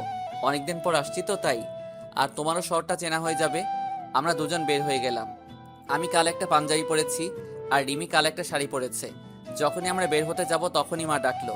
হাতে দেখি একটা থালা। মা কাছে এসে বলল, আমার ছেলে আর মেয়ের দিকে যেন আরো নজর না পড়ে। আসলে যেই দেখবে তারই নজর পড়বে, কারণ আমরা ম্যাচিং করে ড্রেস পরেছি। খুব সুন্দর লাগছে রিমিকে। তারপর আমরা সেই কলেজে আসলাম যেখানে আমি পড়তাম আর অনিকার সাথে পরিচয় হয়েছিল। সেই বড় আম গাছটা এখনো সেইভাবেই আছে। তারপর আসলাম নদীর পাড়ে, এখানে আমি আর রিমি ঘুরতে আসতাম। আমরা একটা রেস্টুরেন্টে আসলাম, যেই ঢুকতে যাব আর আমার সামনে চেয়ারে অনিকা বসে আছে, যা আমি কোনোদিন আশা করিনি। তাকে আমার দেখলে কেমন ভয় করে, যেন অনিকার কারণে আমি আবার যদি রিমিকে হারিয়ে ফেলি। আমি এখনো অনিকাকে ঘৃণা করি, প্রচন্ড ঘৃণা করি। তার চেহারা আমার কাছে অসহ্য লাগছে। তারপরে আমি রিমি যে বাইরে চলে আসতে যাব, তখনই অনিকা আমাকে ডাকলো। আমি না শোনার ভান করে রিমিকে নিয়ে চলে আসতে যাব, তখনই অনিকা আমার সামনে এসে দাঁড়ালো। আপনি এরকমভাবে আমাদের পথ আটকালেন কেন? কি চান আপনি? প্লিজ মেহেদি, আমার কথাটা শোনো একবার। শুধু একটা কথা বলবো, তারপর আর তোমাকে কোনো দিন ডিস্টার্ব করবো না। বলেন, কি বলবে? আমি জানি তোমার সাথে আমি কত বড় অন্যায় করেছি। আমার জন্য তুমি অনেক কষ্ট পেয়েছো। আমার জন্য তুমি এত বছর তুমি তোমার আপনজনের অবহেলা পেয়েছো। আমি জানি তুমি আমাকে অনেক ঘৃণা করো, আমাকে তুমি একদমই সহ্য করতে পারো না। কিন্তু আমি যদি সেদিন একটু সাহস দেখাতাম, তাহলে হয়তো রিমির জায়গায় আমি থাকতাম। কিন্তু আমার কপালটাই খারাপ, আমি তোমাকে এখনো আগের মতো ভালোবাসি। তবে তুমি চিন্তা করো না, আমি তোমাদের মাঝে দেওয়াল হয়ে দাঁড়াবো না। শুধু আমাকে একবার ক্ষমা করে দাও, আমি তোমার ভালোবাসা নিয়ে দূরে সরে যাব, আর কোনোদিন তোমার সামনে আসবো না। এই বলে অনিকা কান্না করতে করতে চলে গেল। আমি আর রিমি ওখান থেকে চলে আসতে যাব, তখনই দেখি আনিকার বড় ভাই সেখানে দাঁড়িয়ে আমার দিকে রাগী দৃষ্টিতে তাকিয়ে আছে। মনে হয় আমাকে একা পেলে চিবিয়ে খেয়ে ফেলতো। আমি তাড়াতাড়ি ওখান থেকে চলে আসলাম। তারপর বাড়ি এসে রিমিকে রেখে চলে গেলাম আমার জানের জিগের দোস্ত রাজুর কাছে। আমি রাজুর বাড়ির সামনে দাঁড়িয়ে কলিং বেল বাজালাম। কিছুক্ষণ পর দরজা খুলে দিল। দরজা খুলল রাজুর মা। আন্টি কেমন আছেন? আমাকে চিনতে পারছেন? আমি মেহেদি। এইবার রাজুর মা খুব খুশি হয়ে, বাবা, তুই কতদিন পরে এলি? সেই চলে গেলি, আর ফিরে আসলে না। আন্টি রাজু কই? রাজু তার রুমে আছে, যাও দেখা করে আসো। আমি রাজুর রুমে গিয়ে দেখি রাজু চোখ বন্ধ করে হেডফোনে গান শুনছে। আমি আস্তে আস্তে রাজুর কাছে গিয়ে রাজুকে একটা চড় মারলাম আস্তে করে। রাজু ভয় পেয়ে তাড়াতাড়ি উঠে পড়ল। আর রাজু সামনে তাকিয়ে দেখে আমি দাঁড়িয়ে আছি। রাজু দৌড়িয়ে আমাকে জড়িয়ে ধরে বলল, কেমন আছিস দোস্ত? তুই চলে যাওয়ার পর থেকে আমি আড্ডা মারা বন্ধ করে দিছি। তুই না থাকলে কিভাবে মজা হবে বল? এবার থেকে আবার আড্ডা হবে। আমি চলে আসছি না? চল আগে ভাবির সাথে দেখা করে আসি। চলো, কিন্তু ভাবিকে পেয়ে যেন আমাকে ভুলে যাস না শালা। তারপর দুজনে চলে আসলাম আমাদের বাসায়। তারপর রুমে ঢুকে দেখি রিমি কাপড় গুছিয়ে আলমারিতে রাখছে। আমি পিছন থেকে গিয়ে রিমিকে জড়িয়ে ধরলাম। রিমি ভয় পেয়ে বলল, এভাবে কেউ জড়িয়ে ধরে? আমি তো ভয় পেয়ে গেছি। তারপর আমি রাজুর সাথে রিমির পরিচয় করিয়ে দিলাম। এভাবে আমাদের সুখের সংসার চলতে থাকলো। তবে এখন আর অনিকাকে দেখা যায় না, আর ডিস্টার্বও করে না। কিন্তু আমার মনে হয় কেউ আমার পিছু দিচ্ছে। এভাবে আমার আর রিমির সংসার 8 মাস চলে গেল। আজ আমি অফিসে বসে কাজ করছি, তখন আমার বাবা ফোন দিয়ে বলল রিমিকে হাসপাতালে নেওয়া হয়েছে। রিমির ডেলিভারি পেইন উঠেছে। তাই আমিও সবকিছু ফেলে তাড়াতাড়ি হাসপাতালে চলে আসলাম। এসে দেখি রিমিকে ওটিতে নেওয়া হয়েছে। আমি বাইরে অপেক্ষা করছি, খুব টেনশন হচ্ছে। কিছুক্ষণ পর ডাক্তার বের হয়ে আসলো। আমি সাথে সাথে ডাক্তারের কাছে গেলাম। ডাক্তার, কি হয়েছে আমার রিমির? আপনি কিছু বলছেন না কেন? মেহেদি সাহেব, আপনার মেয়ে হয়েছে আর বাচ্চার মা সরি। তাই বলে ডাক্তার চলে গেল। আমি সাথে সাথে সেখানে চুপ করে বসে পড়লাম। আমার মাথা কিছু কাজ করছিল না। কি করব আমি? কিভাবে থাকবো রিমিকে ছাড়া? তারপর আমি দৌড়িয়ে রিমির কাছে গেলাম। যে দেখি রিমি চোখ বুজে শুয়ে আছে। আমি রিমিকে জড়িয়ে ধরে কান্না শুরু করে দিলাম। তুমি কথা দিয়েছিলে তুমি আমাকে ছেড়ে কোথাও যাবে না, তাহলে কেন চলে গেলে? আমি কিভাবে বাঁচবো তোমাকে ছাড়া? আমি রিমিকে জড়িয়ে ধরে কান্না করছি। তারপর হঠাৎ করে কেউ আমাকে জড়িয়ে ধরলো আর বলছে, তোমাকে ছেড়ে কোথাও যাব না পাগল। এবার চোখ খুলে তাকিয়ে দেখি রিমি আমাকে জড়িয়ে ধরে আছে। আর রিমি আমার দিকে তাকিয়ে মিটমিট করে হাসছে। তারপর আমি রিমিকে শক্ত করে জড়িয়ে ধরে রাখলাম। আর কোনোদিন রিমিকে হারিয়ে যেতে দেব না। তারপর রিমিকে এক ঝাটকে সরিয়ে দিয়ে বললাম, তুমি আমার সাথে এরকম অভিনয় করলে কেন? তুমি আমাকে কষ্ট দিয়ে খুব মজা পাও, তাই না? তুমিও একদিন আমার সাথে মজা করেছিলে, মনে আছে? আমিও সেদিন অনেক কান্না করেছিলাম, তাই আজকে আমি প্রতিশোধ নিলাম। এরকম মজার কোনোদিন করবে না তুমি। জানো কত কষ্ট পেয়েছি। তারপর আমার রাজকন্যাকে কোলে নিয়ে বললাম, দেখেছো, আমি বলেছিলাম না আমাদের তোমার মতো একটা রাজকন্যা হবে? তারপর আমার রাজকন্যাকে একটা চুমু দিয়ে রিমির কপালে একটা চুমু দিলাম। কিছুদিন পর আমি রিমিকে হাসপাতাল থেকে বাসায় নিয়ে আসলাম। তারপর রাতে ঘুমাতে গিয়ে রিমির পাগলামি দেখে আমি না হেসে পারলাম না। রিমি আমাদের মেয়েকে নিয়ে বাইরে যাচ্ছে। তখন আমি বললাম, এই জিনাতকে কোথায় নিয়ে যাচ্ছ? কেন? আব্বু আম্মুর কাছে রেখে আসতে যাচ্ছি। না, তুমি আমার মেয়েকে আমার পাশে রাখো। আমাদের মাঝখানে আমার মেয়ে থাকবে। রিমি এবার রেগে বলল, কি বললে? তোমাকে আমি প্রথমে বলেছিলাম না তোমার আমার মাঝে কেউ থাকবে না, এমনকি আমাদের সন্তানও না। তোমার বুকে মাথা না রাখলে আমার ঘুম আসে না, তুমি জানো না? ওকে, তাহলে তুমি মাঝখানে থাকো আর জিনাতকে তোমার ওই পাশে রাখো। তারপর রিমি আমার পাশে শুয়ে পড়লো আর জিনাত রিমির পাশে শুয়ে পড়লো। তারপর রিমিকে জড়িয়ে ধরে ঘুমিয়ে পড়লাম। সকালে উঠে ঘুম থেকে উঠে ফ্রেশ হয়ে নাস্তা করে রিমির কপালে আর আমার ছোট পরিটার কপালে একটা চুমু দিয়ে অফিসে চলে আসলাম। আজ অফিসে কিছু কর্মচারী নিয়োগ হবে। আমি আমার ডেস্কে বসে আছি। তখন আমাদের ম্যানেজার একটা মেয়ের সাথে পরিচয় করিয়ে দিল আর বলল, আজ থেকে এ তোমার আন্ডারে কাজ করবে। মেয়েটির নাম তনিমা। তনিমার দেখতে বেশ সুন্দরী, তবে আমার রিমির থেকে বেশি না। আমি তনিমার সাথে পরিচয় হয়ে নিয়ে তনিমার কাজ বুঝিয়ে দিয়ে নিজের ডেস্কে এসে বসলাম। আমার ডেস্ক থেকে তনিমার ডেস্ক দেখা যায়। কিছুক্ষণ পর তনিমার দিকে তাকিয়ে দেখি তনিমা আমার দিকে এক দৃষ্টিতে তাকিয়ে আছে। আমি এসব দেখে মনোযোগ না দিয়ে আমার কাজ করতে থাকলাম। এভাবে আমার রিমির আর আমার ছোট পরিটার সংসার চলতে থাকলো। আজ আমার মেয়ের বয়স 1 বছর। এই 1 বছরে রিমির আর আমাদের মেয়ে জিনাতের পাগলামি দেখে কিভাবে যে সময় চলে গেল। আর এদিকে অফিসে তরিমা এখন আমার দিকে সব সময় তাকিয়ে থাকে।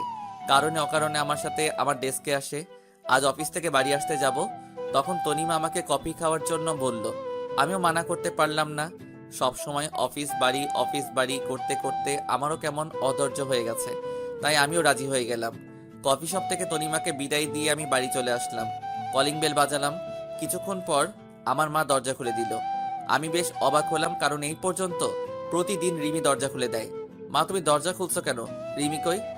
রিমি উপরে আছে, মনে হয় শুয়ে আছে, তাই আমি দরজা খুলে দিলাম। আমি উপরে গিয়ে দেখি জিনাত ঘুমিয়ে আছে। বেশ অবাক হলাম, কারণ আমি আসার আগে কোনো দিন রিমি জিনাতকে ঘুমাতে দেয় না। আর রিমিকে কোথাও দেখা যাচ্ছে না। সব জায়গায় খুঁজলাম কিন্তু পেলাম না। এবার আমি ছাদে উঠে দেখি রিমি ছাদের এক কোণায় চুপটি করে দাঁড়িয়ে আছে। আমি রিমিকে ডাক দিলাম। রিমি আমার ডাক শুনে রিমি তাড়াতাড়ি করে তার চোখ মুছে দিল। কি ব্যাপার, তুমি এত রাতে ছাদে কেন? তাই বলে রিমিকে আমার দিকে ফিরালাম। দেখি রিমির চোখ লাল হয়ে আছে, মনে হয় কান্না করেছে। না, আমার কিচ্ছু হয়নি, চলো নিয়ে চলো। এই বলে রিমি আগে আগে নিচে নেমে গেল। মেহেদি বেশ অবাক হলো, কারণ আমি অফিস থেকে বাড়ি আসলে আগে রিমি আমাকে জড়িয়ে ধরে আমার গালে একটা চুমু দেয়। কিন্তু আজ রিমির কি হলো যে সব ভুলে গেছে?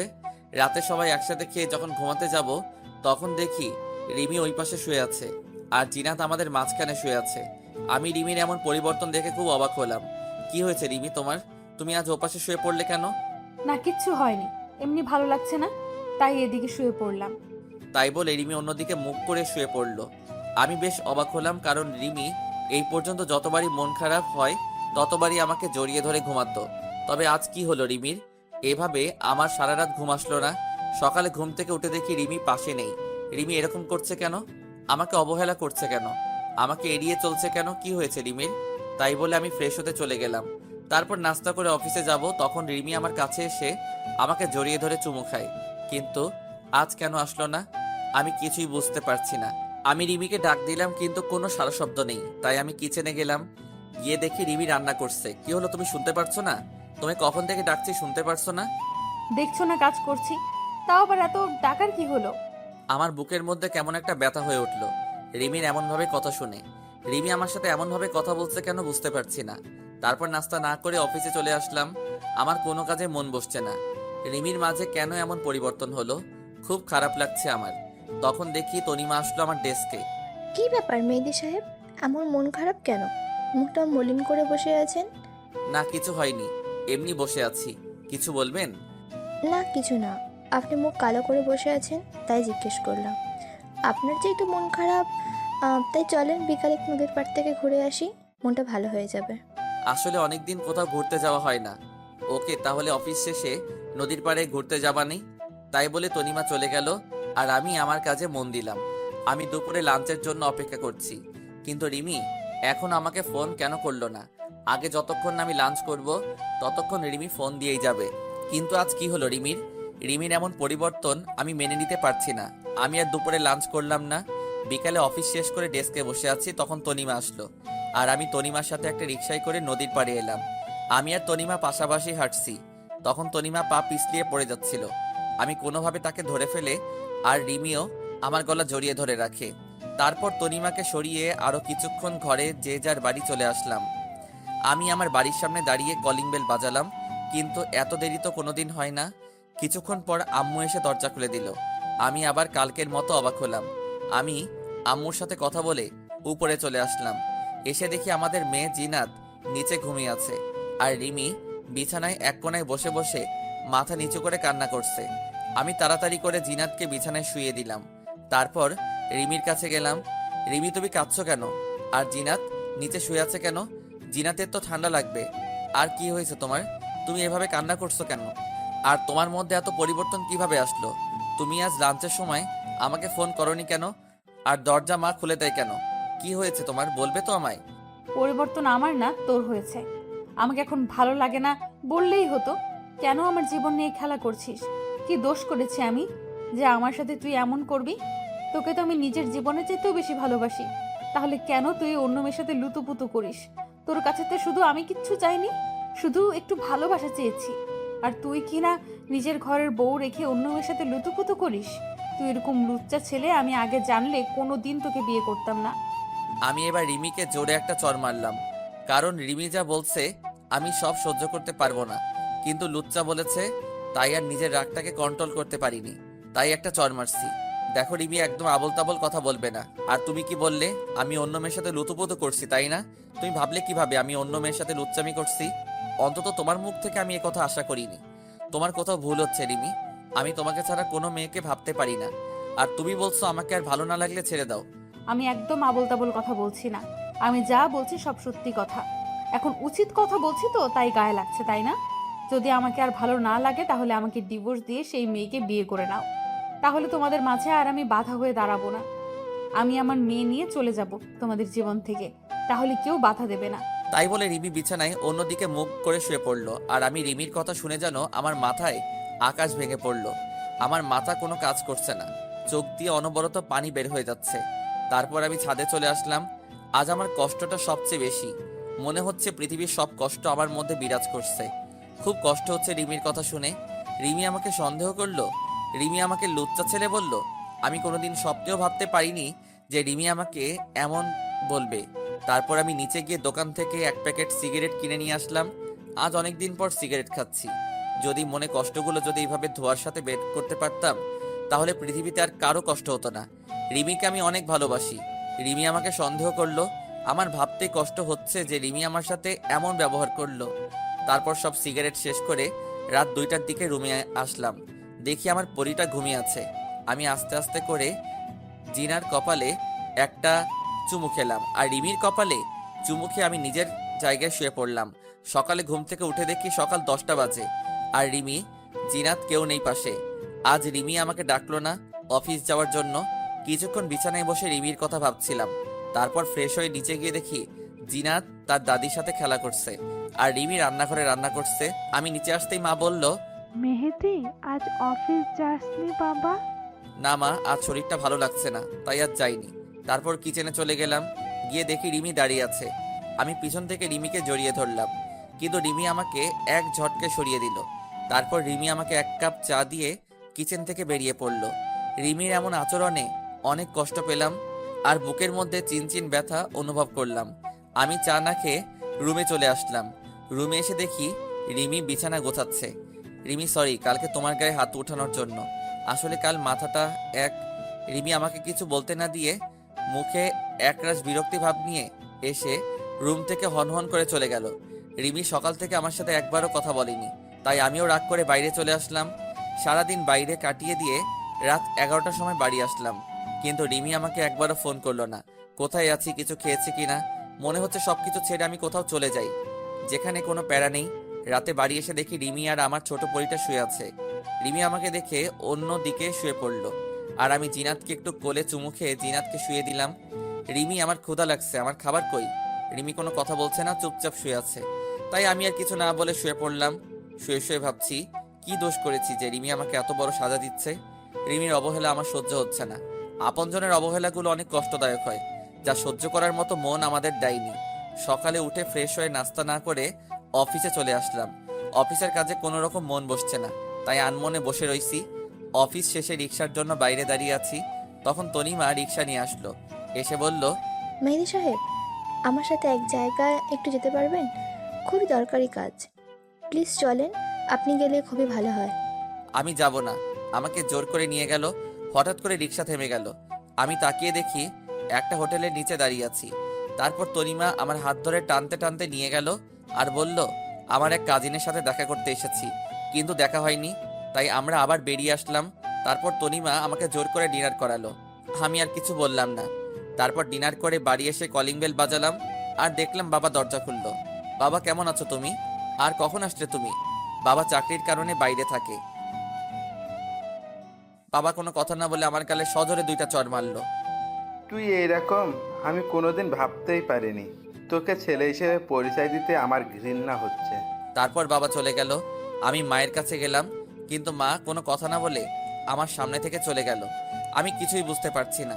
তারপর আমি রুমে গিয়ে দেখি রিমি তার সব জামা কাপড় ব্যাগে গুছাচ্ছে, সাথে জিনাতের কাপড়গুলো। কি হলো রিমি, তুমি ব্যাগ গুছাচ্ছ কেন? কোথায় যাবে তুমি? আর কি হয়েছে, তুমি কান্না করছো কেন? কি হয়েছে শুনতে চাও? তুমি সব কিছু জেনেও নাটক করছো। তুমি আমার সাথে নাটক করেছো, তুমি আমাকে ধোকা দিয়েছো। তোমার মতো একটা ধোকাবাজ ছেলের সাথে আমি আর থাকতে চাই না। আমি আজই চলে যাচ্ছি। তুমি আমাকে একবার বলতে পারতে আমাকে তোমার পছন্দ না। আমি হাসি মুখে চলে যেতাম তোমার জীবন থেকে। শুধু এত নাটক করার কোনো দরকার ছিল না। তুমি তাকে নিয়ে একসাথে রিকশায় উঠেছো, নদীর পাড়ে ঘুরতে গেছো, তাকে জড়িয়ে ধরেছো, তার সাথে হোটেলে গিয়েছো।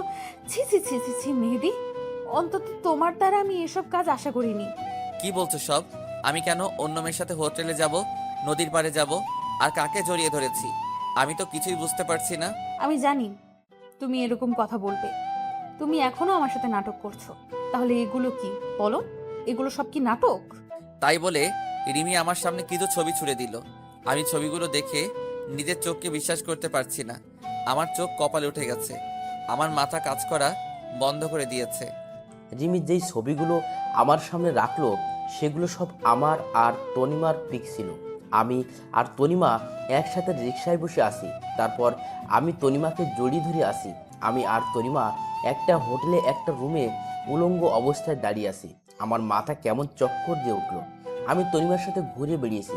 সেগুলো কেউ ছবি তুলে রিমির কাছে দিছে, আর রিমি সেগুলো দেখে ভুল বুঝলো। আর হোটেলের পিকটা এটা এডিট করা।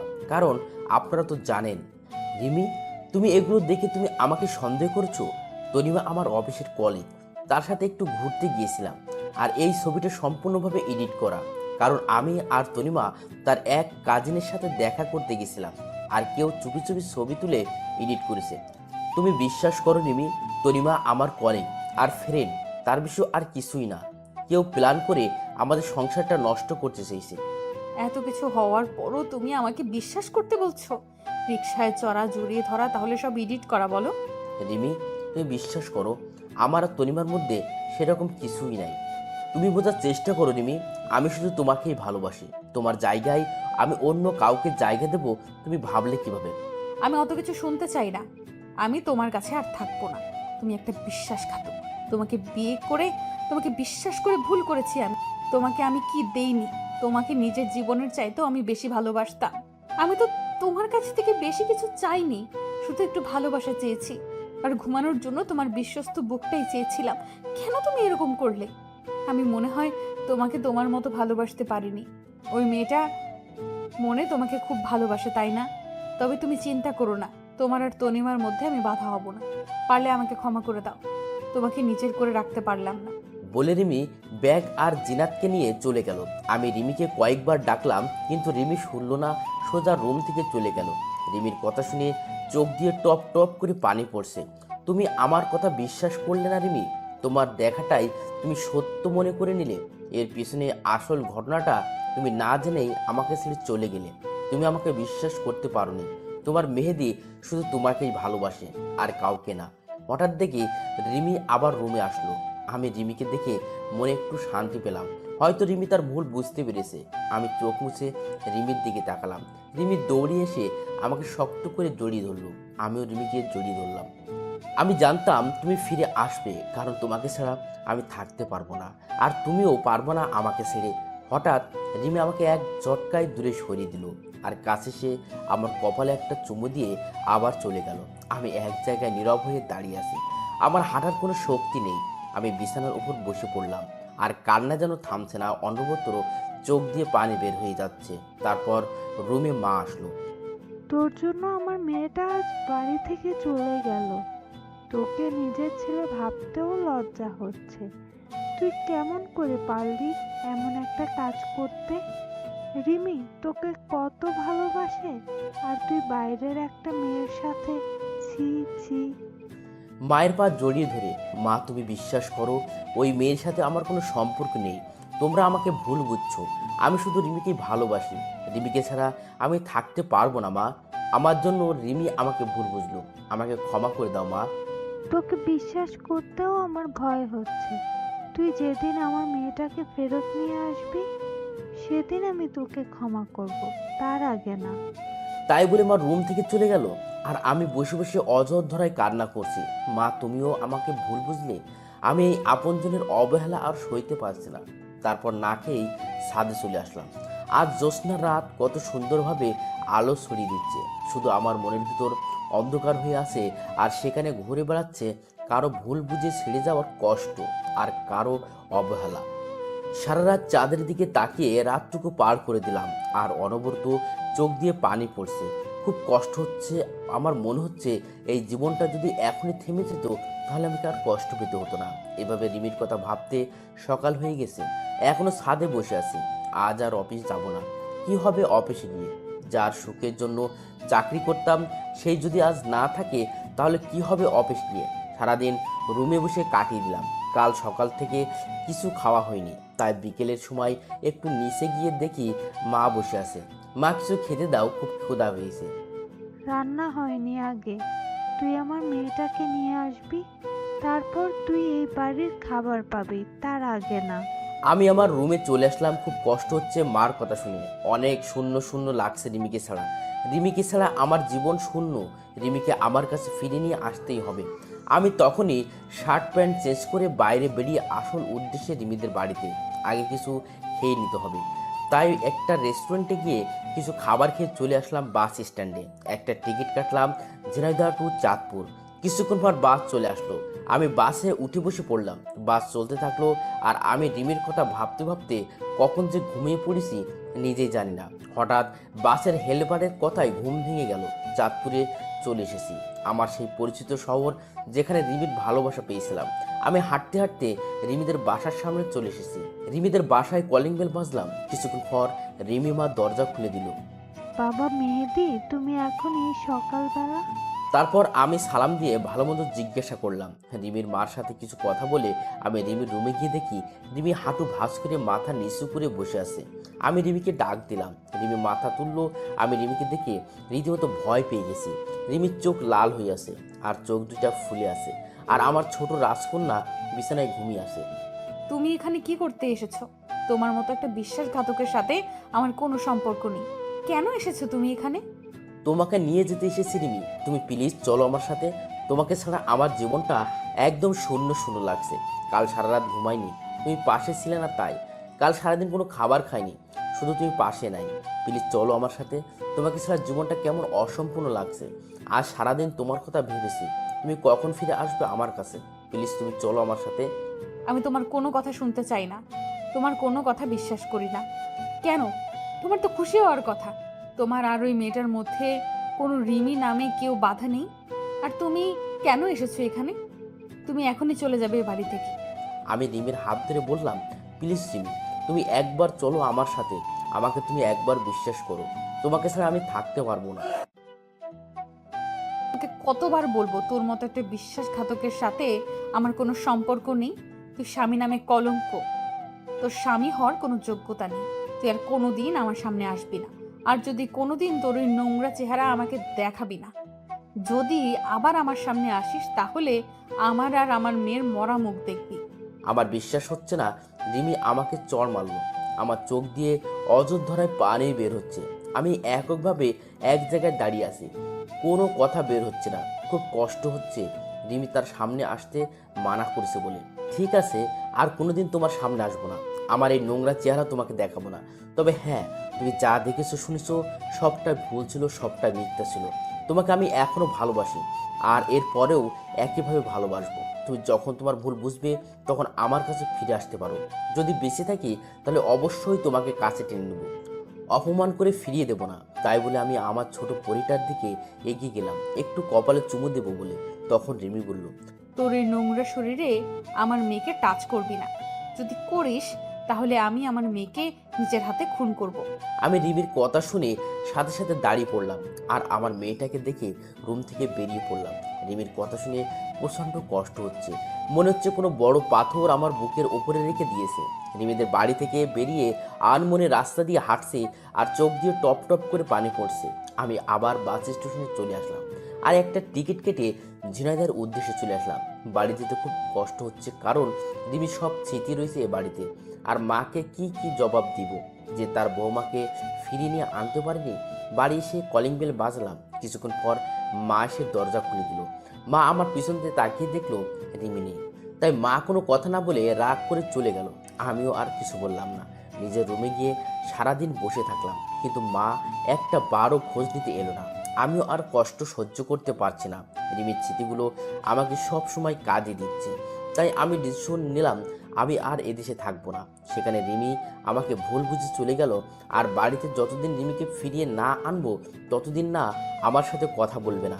তাই সবাইকে রেখে বিদেশ চলে যাব, তাহলে আমার এই নোংরা চেহারা রিমিকে আর দেখতে হবে না। আর মা আমার সাথে কথা বলবে না, সেই কষ্টটা ভুলে থাকার জন্য আমাকে বিদেশ চলে যেতে হবে। আমি পরের দিন বিদেশ যাওয়ায় কাগজপত্র জমা দিলাম। 2-1 দিন পর পাসপোর্ট চলে আসবে। আজ চলে যাচ্ছি সব মায়া ত্যাগ করে, আর হয়তো রিমির সাথে দেখা হবে না, আর আমার মেয়েটা আমার বদলে অন্য কারো পরিচয় হবে। আমি মার কাছ থেকে বিদায় নিয়ে চলে আসলাম। চলে আসার সময় মা কিছু বলল না, অন্যদিকে মুখ করে বসে আছে। আমি আর কিছু না বলে চলে আসলাম। এখন এয়ারপোর্টে বসে আছি, হঠাৎ দেখি তনিমা বসে আছে একটা চেয়ারে। আমি সাথে সাথে তনিমার কাছে চলে আসলাম। তনিমা আমাকে দেখে অনেক অবাক হলো। তনিমা, তুমি আমার সাথে এমন কেন করলে? কি পেলে আমার আর রিমির সুখের সংসারটা ভেঙে? তোমার কারণে রিমি আমাকে ছেড়ে চলে গেছে, আমার মা আমার সাথে কথা বলা বন্ধ করে দিয়েছে। মেহেদি, তুমি আমাকে প্লিজ ক্ষমা করে দাও। আমি জানতাম না রাকিব আমাকে দিয়ে এমন কাজ করাচ্ছে।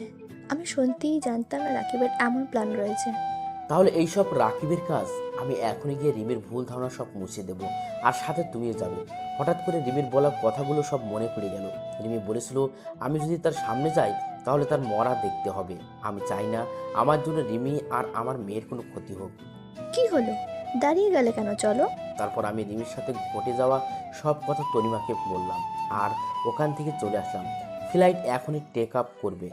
কিন্তু আমি রিমির ভুল ভাঙাবো, তোমার কাছে রিমিকে ফিরিয়ে আনবো। তখন অনেক দেরি হয়ে যাবে, আর আমি মনে হয় কখনো এদেশে নাও আসতে পারি। এই বলে আমি চলে আসলাম আর বিমানে উঠে পড়লাম। আমি ফ্লাইটে উঠে রিমির কথা ভাবছি যে রিমি আমাকে কেমন করে ভুল বুঝতে পারলো। সে তো বলেছিল যে আমাকে ছাড়া কোনোদিন সে থাকতে পারবে না, তাহলে কেন আমাকে ছাড়া সে রয়েছে? রিমি আমাকে কোনোদিন রাগীভাবে কথা বলেনি, কিন্তু সে আমাকে চর পর্যন্ত মারলো। খুব কষ্ট হয় রিমির অবহেলা মনে পড়লে। আমার ছোট পরিটা আমাকে আর চিনতে পারবে না, হয়তো অন্য কারো পরিচয় বড় হবে। রিমি হয়তো আমাকে ছেড়ে অন্য কাউকে বিয়ে করে তার সাথে সুখের সংসার করবে। আমি রিমির কথা ভাবতে ভাবতে ফ্লাইট ল্যান্ড হয়ে গেছে। আমি এখন সিঙ্গাপুর আসছি। কেউ জানে না আমি কোন দেশে এসেছি। হয়তো কেউ আমার কথা মনে রাখবে না, সবার অবহেলার কারণ আমাকে সবাই ভুলে যাবে। আমি সিঙ্গাপুরে একটা জব করছি। এখন রিমির কথা খুব বেশি করে মনে পড়ে, আর রাতের বেলা রিমির কথা ভেবে রাতে ঘুম হয় না। রিমি সব সময় আমার বুকে মাথা রেখে ঘুমায়, আর এখন ঘুমাতে গেলে রিমির কথা মনে হয়। এভাবে সিঙ্গাপুরে আমার 5টি বছর কেটে গেল। এই 5 বছরে এমন কোনো দিন নেই যে রিমির জন্য আমার চোখের পানি পড়েনি। এখনও রিমিকে আমি ভুলতে পারিনি। আর আমার ছোট পরিটা মনে হয় এখন অনেক বড় হয়ে গেছে। এখন হয়তো আমাকে আর চিনে না, বা আমার কোনো অস্তিত্ব নেই। আমি এই কয়টা বছরে দেশের কারোর সাথে যোগাযোগ করিনি, এমনকি আমার মা বাবার সাথেও না। এই কয়দিন মা বাবার কথা খুব বেশি মনে পড়ছে, আর মা বাবাকে এক নজর দেখতে ইচ্ছা করছে। তাই আমি সিদ্ধান্ত নিলাম যে আমি 2 মাসের ছুটিতে দেশে যাব। আমি আজ দেশে ফিরছি, অন্যরকম একটা ফিলিংস কাজ করছে। দেশে গিয়ে সবাই আমাকে চিনতে পারবে তো। এইমাত্র ফ্লাইট টেক অফ করলো। আমি 5 বছর পর দেশের মাটিতে পা রাখলাম। আমি একটা বাসে করে আমার নিজের শহর ঝিনাইদহে চলে আসলাম। সবকিছু কেমন পাল্টে গেছে এই 5 বছরে। তারপর আমার বাসার সামনে চলে আসলাম, কলিং বেল চাপলাম। কিছুক্ষণ পর দরজা খুলে একটা ছোট মেয়ে দরজা খুলে দিল। আমি একভাবে মেয়েটির দিকে তাকিয়ে আছি। মেয়েটির চোখগুলো একদম আমার ছোট পরিটার মতো লাগছে। আর মেয়েটি আমার দিকে কেমন অবাক দৃষ্টিতে তাকিয়ে আছে। মামুনি, কে তুমি? আর এই বাড়িতে কি করছো? আমার নাম চিনাত, আর এটা আমার দাদুর বাড়ি। তুমি আমার আব্বু, তাই না? তোমাকে আমি ছবিতে দেখেছি। তোমার ছবি আমার মা বুকে নিয়ে প্রতি রাতে কান্না করে। আম্মুর কান্না দেখে আমারও খুব কান্না আসে। আমি মেয়েটির মুখে জিনাত নাম শুনে আমার বুকটা কেমন চিনচিন ব্যথা হয়ে উঠল। আমার মনটা খুশিতে ভরে গেল। আমার মেয়েকে আমি ফিরে পেয়েছি। আমি জিনাতকে বুকে জড়িয়ে নিয়ে অঝোর ধারায় কান্না করে দিলাম। আব্বু, তুমি আমাকে রেখে আর কোনোদিন যাবে না তো? তোমার সাথে খুব কথা বলতে ইচ্ছে করে, তোমার সাথে ঘুরতে ইচ্ছে করে। তুমি আমাকে রেখে আর কোনো জায়গায় যাবে না। আমি সামনে তাকিয়ে দেখি আমার মা দাঁড়িয়ে আছে। আমি জিনাতকে ছাড়িয়ে আম্মুর কাছে গেলাম আর আম্মুকে জড়িয়ে ধরে হাউমাউ করে কান্না শুরু করে দিলাম। কোথায় ছিলি বাবা? তুই আমাদের উপর রাগ করে চলে গেলি আর আজ ফিরে আসলি। তোর কি এই মাটার কথা মনে পড়ে না? মনে পড়ে মা, সব সময় তোমাদের কথা মনে পড়ে, কিন্তু কি করব বলো, মা আসার সময় হয়নি। মা, এটা আমার সেই ছোট পরীটা। তোর মেয়ে আর আমার দাদু ভাই। মা, রিমি কেমন আছে? আর রিমি কোথায় মা? তুই চলে যাবার পরের দিন রিমি এখানে এসে তোকে না পেয়ে মেয়েটা খুব কান্না করেছে। রিমি উপরের রুমে আছে। যা নিজের রুমে যা, ফ্রেশ হয়ে নিয়ে খাবার খেতে আয়। আমি জিনাতের কপালে একটা চুমু খেয়ে আমি সেই পুরনো রুমে চলে আসলাম, যেখানে আমার আর রিমির সুখের দিনগুলো কাটিয়েছিলাম। আমি আস্তে আস্তে রুমে ঢুকে দেখি রিমি আলমারিতে কাপড় গুছিয়ে রাখছে। আমার রুমে আসার হালকা শব্দ শুনে পিছনে ঘুরলো। রিমি আমাকে দেখে কেন এক দৃষ্টিতে তাকিয়ে আছে। আমি রিমির দিকে তাকিয়ে রীতিমতো ভয় পেয়ে গেলাম। রিমি আগের থেকে অনেক শুকিয়ে গেছে আর চোখ দুটো ভিতরে ঢুকে গেছে। খুব কষ্ট হলো রিমিকে দেখে। এবার রিমির চোখ টলমল হতে শুরু করলো। রিমির চোখ দিয়ে অঝোর ধারায় পানি পড়তে লাগলো। আমি রিমিকে দেখে আবার রুম থেকে বাইরে চলে আসতে যাব, তখন রিমি দৌড়িয়ে এসে আমার পা দুটো জড়িয়ে ধরে কান্না করতে লাগলো। মেহেদি, তুমি আমাকে মাফ করে দাও। আমি তোমাকে ভুল বুঝে তোমাকে অনেক কষ্ট দিয়েছি। তোমাকে ছাড়া আমি প্রতিটা রাত নির্ঘুম কেটেছে। তোমার বুকে মাথা না দিলে আমার ঘুম হতো না, তাই প্রতিটা রাতে আমার চোখের পানি দিয়ে বালিশ ভেজাতাম। আমি রিমিকে তুলে বললাম, তুমি তো বলেছিলে কোনোদিন যেন তোমার সামনে না আসি। আমি তো একটা বিশ্বাসঘাতক, আমার চেহারাটা নোংরা, আর তুমি আমার মতো একটা নোংরা ছেলের পা ধরেছো। আমি তো নোংরা, আমার পা ধরলে তোমার শরীরও নোংরা হয়ে যাবে, তাই আমাকে ছেড়ে দাও। রিমি এবার কোনো কথা বলছে না, চুপ করে মাথা নিচু করে দাঁড়িয়ে আছে, আর চোখ দিয়ে টপ টপ করে পানি পড়তে থাকলো। আমি ব্যাগটা রেখে ফ্রেশ হতে চলে গেলাম। আমি ফ্রেশ হয়ে এসে দেখি রিমি সেই একই জায়গায় মাথা নিচু করে দাঁড়িয়ে আছে। আমি কোনো কথা না বলে নিচে চলে আসলাম খাবার খেতে। আমি, মা আর জিনাত খেতে বসলাম। জিনাতকে আমার পাশে বসিয়ে দিলাম। আমি খাচ্ছি আর জিনাতকে খাইয়ে দিচ্ছি। রিমি আসলো আর আমি খাবার টেবিল থেকে উঠে পড়লাম। তারপর আমি রুমে এসে শুয়ে আছি। তখন জিনাত আসলো। জিনাত আমার পাশে শুয়ে পড়লো আমাকে জড়িয়ে ধরে। কিছুক্ষণ পর রিমি এসে আমার পাশে শুতে গেল, আর তখনই আমি সরে গিয়ে জিনাতকে মাঝখানে রাখলাম। রিমি আমার দিকে কেমন মলিন দৃষ্টিতে তাকিয়ে রইল। মনে হচ্ছে এখনই চোখ দিয়ে টপ টপ করে পানি পড়বে। তারপর আমরা ঘুমিয়ে পড়লাম। সকালে উঠে দেখি রিমি বিছানায় নেই। আমি ফ্রেশ হয়ে নাস্তা করে বাইরে ঘুরতে বের হলাম, উদ্দেশ্য রাজুর বাড়ি। আমি রাজুর বাসায় গিয়ে রাজুর সাথে দেখা করলাম। রাজু আবার বিয়ে করেছে। আমরা সারাদিন আড্ডা দিয়ে বাড়ি চলে আসলাম। আমি বাড়ি আসার সাথে সাথে আমার ছোট পরিটা আমাকে জড়িয়ে ধরলো। আমি রিমির সাথে একটা কথাও বলিনি। অবশ্য কয়েকবার রিমি আমার সাথে কথা বলার চেষ্টা করেছে, আমি এড়িয়ে গেছি। রাতে ঘুমানোর আগে একটু ছাদে আসলাম। কিছুক্ষণ পর রিমি আসলো আর আমাকে পিছন থেকে জড়িয়ে ধরলো। আমি ছাড়িয়ে নেওয়ার সাথেই আবার সামনে থেকে জড়িয়ে ধরলো। প্লিজ, তুমি আমাকে মাফ করে দাও। তোমাকে ছাড়া আমার খুব কষ্ট হয়। কাল তুমি যখন আমার পাশে না ঘুমিয়ে অন্য পাশে ঘুমালে, তখন মনে হলো আমার জীবনটা কেউ ছিনিয়ে নিয়েছে। প্লিজ আমাকে